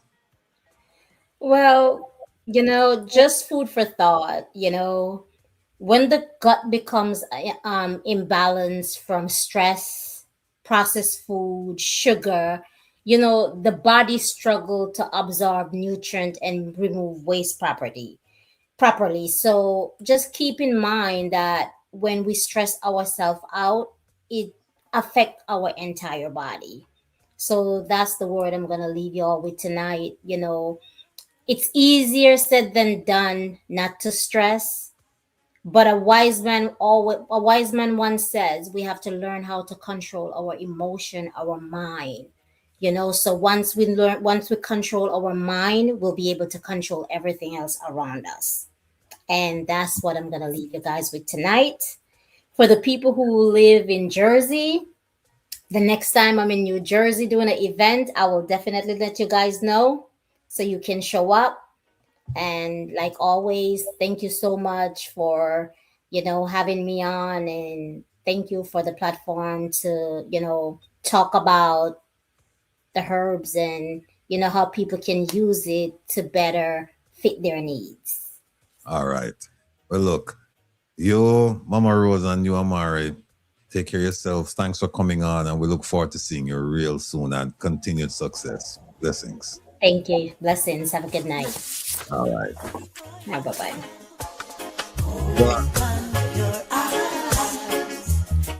Hold on there. No, I just want to say just a couple things before we go. My good friend Cora was saying that she's kind of, I'm just seeing the text messages. No surprise here is that you're not making an argument for the program. That's a Cuban medical program. The reason why I say I'm not making an argument for it, I'm trying to stay above the fray and just be independent about it. And on Saturday, I will show you, because the program in the concept of it to help the people of Jamaica, that's fine. I have no issues with it. But then when you look at their other aspects of it and their other voices, and when I say other voices, I'm not talking about the administration. I'm talking about Cuban doctors themselves. And I'm going to show you what they have to say about the program from their perspective. And I'm going to show you something from a Cuban doctor in Colombia and a Cuban doctor in Cuba. And then you make a judgment for yourself. That's all I'm saying. There are more voices to this than just what we are hearing. And also we have to keep in context. And I had a good chat with a dear friend of mine tonight who's well versed in these affairs. And we talked about labor laws. We talked about international law. And there are some things there about the program that are very concerning. And when I say concerning, I'm echoing what the Cuban doctors, the ones who have spoken up, I'm echoing what they've said. Because they've said, listen, the program, in terms of providing services to people, it's a great program. But they have a problem with their passports being held by the government. And they also have a problem with being paid a fraction of what they should be paid. And I got an example today where I was told that, for example, they said a junior doctor in Jamaica would take home, I think it's 500, for the sake of the conversation, I think it's 500 Jamaican dollars per month. or whatever the period was. But for the same period, a senior Cuban doctor would get like 150. Why? Because he's not, or she is not being paid directly by the Jamaican government. The money is actually going to the Cuban government, and then the doctor get a fraction of the pay. I'm just telling you what they're saying. And that's what I'm saying. I'm not making an argument for the program. I'm not making an argument against the program. I'm just providing you with the facts so that when you engage with people, you can argue whatever side you want to argue because there are facts on both sides. That's all. This Saturday, people, tune in because we're going to examine this issue in a way it's never been, in a way that it's not been examined. There are some things there that we didn't talk about tonight that nobody's focused on. We're going to focus on those things. We're going to give you the history of the program. We're going to provide views from the Cuban doctors. We're going to provide views from the Cuban government. We're going to provide views from patients in Jamaica. You heard some of the comments tonight, and we're going to provide comments made by the Jamaican government as well as the American government. So we're going to provide a comprehensive look at this issue so that when you go out, you will be, we're hoping that you'll be fully aware of all of the issues. Dorrit says the doctors work, they must get their full pay. They don't get their full pay. And that is a fact. That is not a supposition, a guess or whatever. That is a fact. They do not, because the money is paid by the Jamaican government to the Cuban government and then to the Cuban doctors. So we'll talk about that, and just be patient with me. Don't just jump because you think that there's something unfair about it, because you have the treatment side of it, as my brethren who's watching would say. There's a treatment political side of it, and then there is the political side of it, and then there's also the payment political side of it. Politics involved all over the place. But it's not just one issue. It's not just the program was good for Jamaica and the Jamaican government done it. It's a little bit more than that. But at the end of the day, I still blame the Jamaican government for not being forthright, for coming out and telling us things that are not true. Because they're claiming that they're discovering these things, and these things have been going on for 50 years. And the program continued under their watch. So we know that there's something else going on there. So tune in on Saturday for that. Also, we're going to go back and look at the rural school bus program. And this time I want you to look at it from the perspective of the PAAC, the meeting that took place today. You're going to see, you're going to get a civics lesson on what not to do. You're going to get that lesson. And you're also going to get a lesson on what the program, how the program is presented by the administrators, by the political directorate. And you'll see that something is not right. Something is definitely not right. We're also going to talk about a little bit more about the biennial conference. And we have a couple stories I'm hoping to get to. One of them being the fertilizer. The fertilizer story is not over. It's not over, because I don't know how many of you know that. And I believe we had something to do with it. The Auditor General, remember, she did this back in April of last year. She did a report. And they either lied to her or lied to me, because the documentation they gave me, the numbers they gave me, they're different than what they gave her. Now, we thought that the program, we thought that the audit was done and dusted back in April, May. But not so fast, because in December or early January, The Auditor General came out in her annual report and said that she's referring that surcharge action be taken against certain people to the tune of millions of dollars. So there's more to this story. And also in that story, we're going to show you how both political parties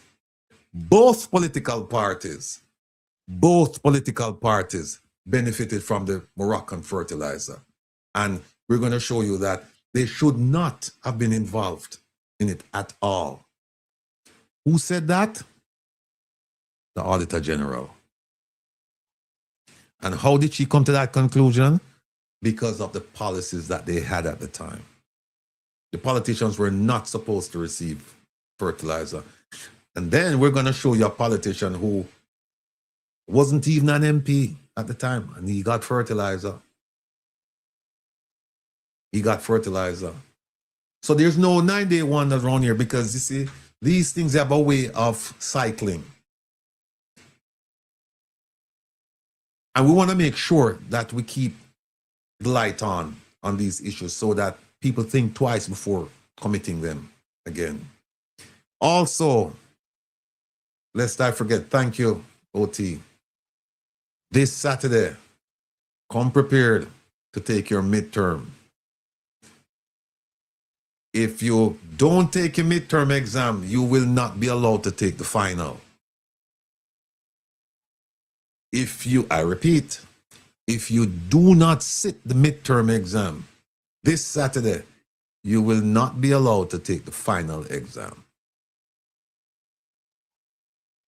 All right? It's that simple. So come prepared. I know you've been studying hard.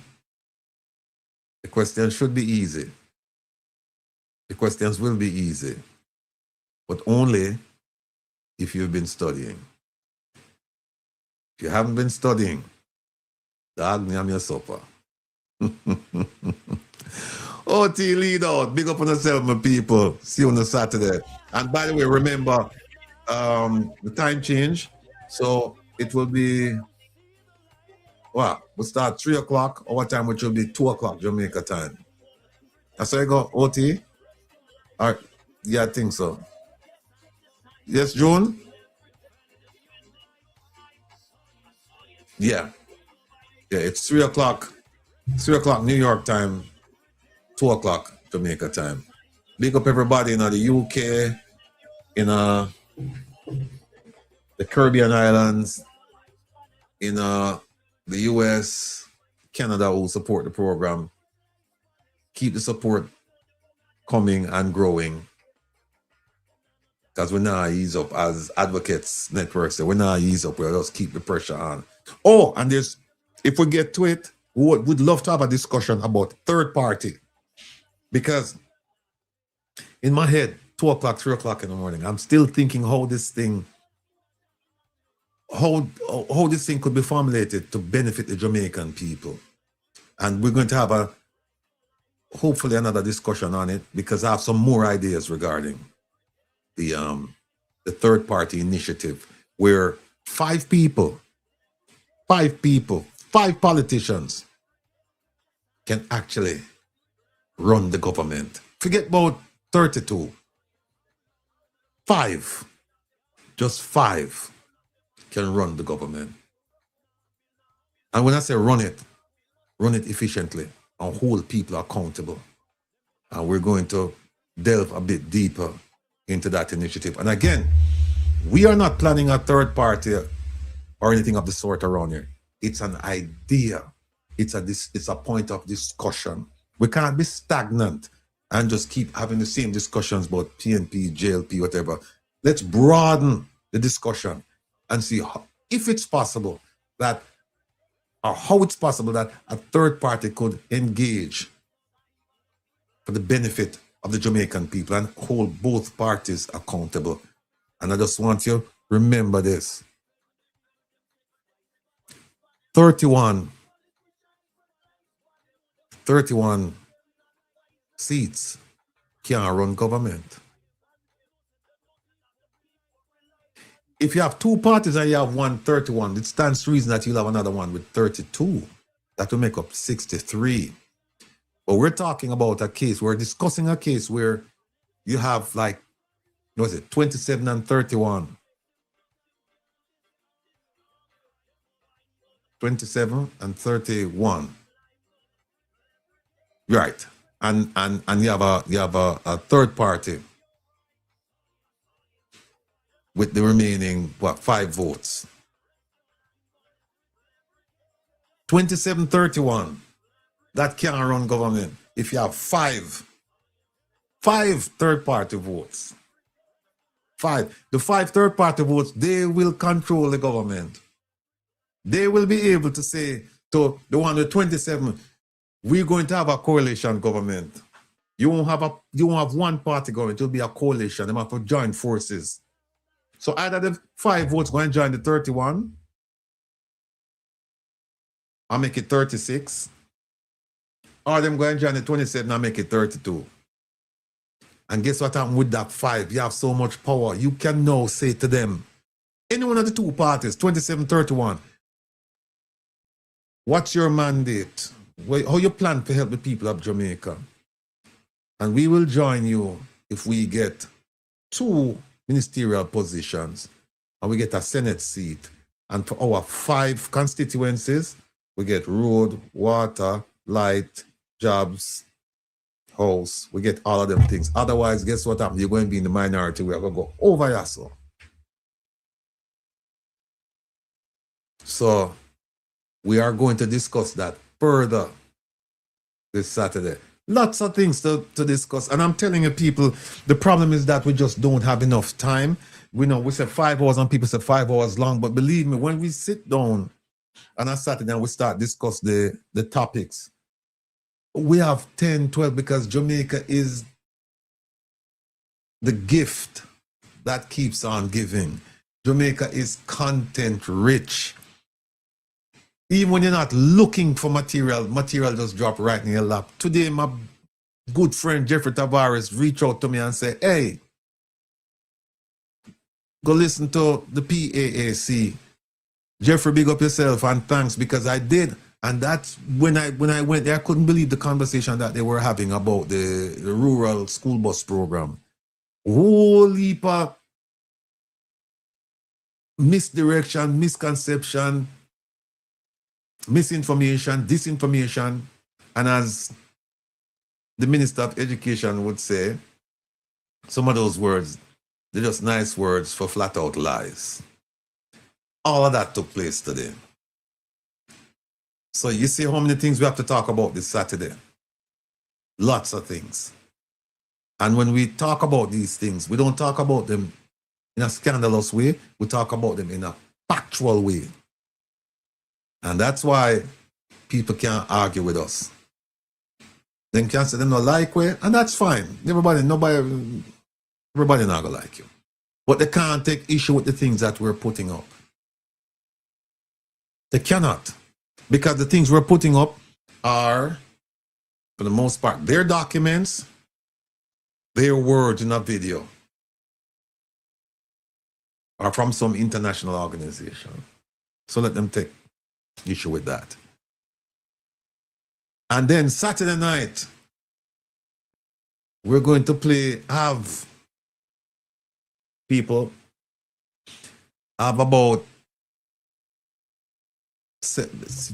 about 8 hours of Dennis Brown, the Crown Prince of Reggae. We play Bob Marley, we play Third World, and we were absent for a couple of programs. So February finished, but doesn't mean that we have to forget the icons. So I have about 7 hours that I have to play in 2 hours. I don't know how I'm going to do it, but we're going to have fun because we're going to hear, if you're a fan of Dennis Brown, you're really going to love the program this Saturday night because we're going to start out with early Dennis Brown and we're going to mix it up. So it's not like just early and then mid, then late, and no. We just mix it up so you can hear the distinctive features and the development of his voice. You can hear a young Dennis, and then you can hear a mature Dennis. And some of them I'm going to play, I'm telling you, if you just listen to it, you'd go, no, that's not Dennis Brown. Yes, it is Dennis Brown. Every single one of them, Dennis Brown. We probably won't get through the 8 hours of music. But I think what I'm inclined to do to satisfy the audience is to play like 1 hour, my selection of 1 hour, and then just take requests for the second hour. Because there's no way we can play all of the songs. That this man is credited with having almost 80 albums. Not 18, 80, 80. There's a whole heap of music. And when you hear the song, when you hear, I mean, when you hear, it's going to take you back. It's going to take you to memory lane. It's going to take you to memory lane. So I'm looking forward to playing it because Dennis Brown is my singer. So I'm looking forward to entertaining all of you and entertain myself as well. So that's where we are. OT, it's 11:30 or 11:29. Lead out, OT. Big up on yourself, everybody. Saturday. Make it a day, don't be late. 3 o'clock US time, 2 o'clock Jamaica time, and the UK can make the adjustment. Likewise, some parts of Canada. All right, me now your OT. So, let me say, if me can. Defending your rights, I saw him stay. Say from him slip up all eyes on him. I defend the people, them said spice on him. Even politicians spread lies on him. But we know the bugger them not wise like him. Back up, them not ties on him. Them know said that the people rely on him. You know said them bring out them cries through him. That's why all the people them respect him. Just like Selassie and Marcus Garvey. On October 28th, Melissa, a Category 5 hurricane, turned her wrath upon her homeland, Jamaica. In the aftermath, thousands of homes were destroyed, lives, pets, and livestock were lost, and dreams and hopes dashed. Resilient as we Jamaicans are known to be, our brothers and sisters on the island need our help now. To this end, the One Jamaica Legal Defense Foundation, OJLDF, has launched its official fundraiser. Please donate generously at OJLDF.net. We are depending on each and every one of you to get the most needed supplies to our people at home. Go to OJLDF.net. That's OJLDF.net and hit the donate button today. Thank you.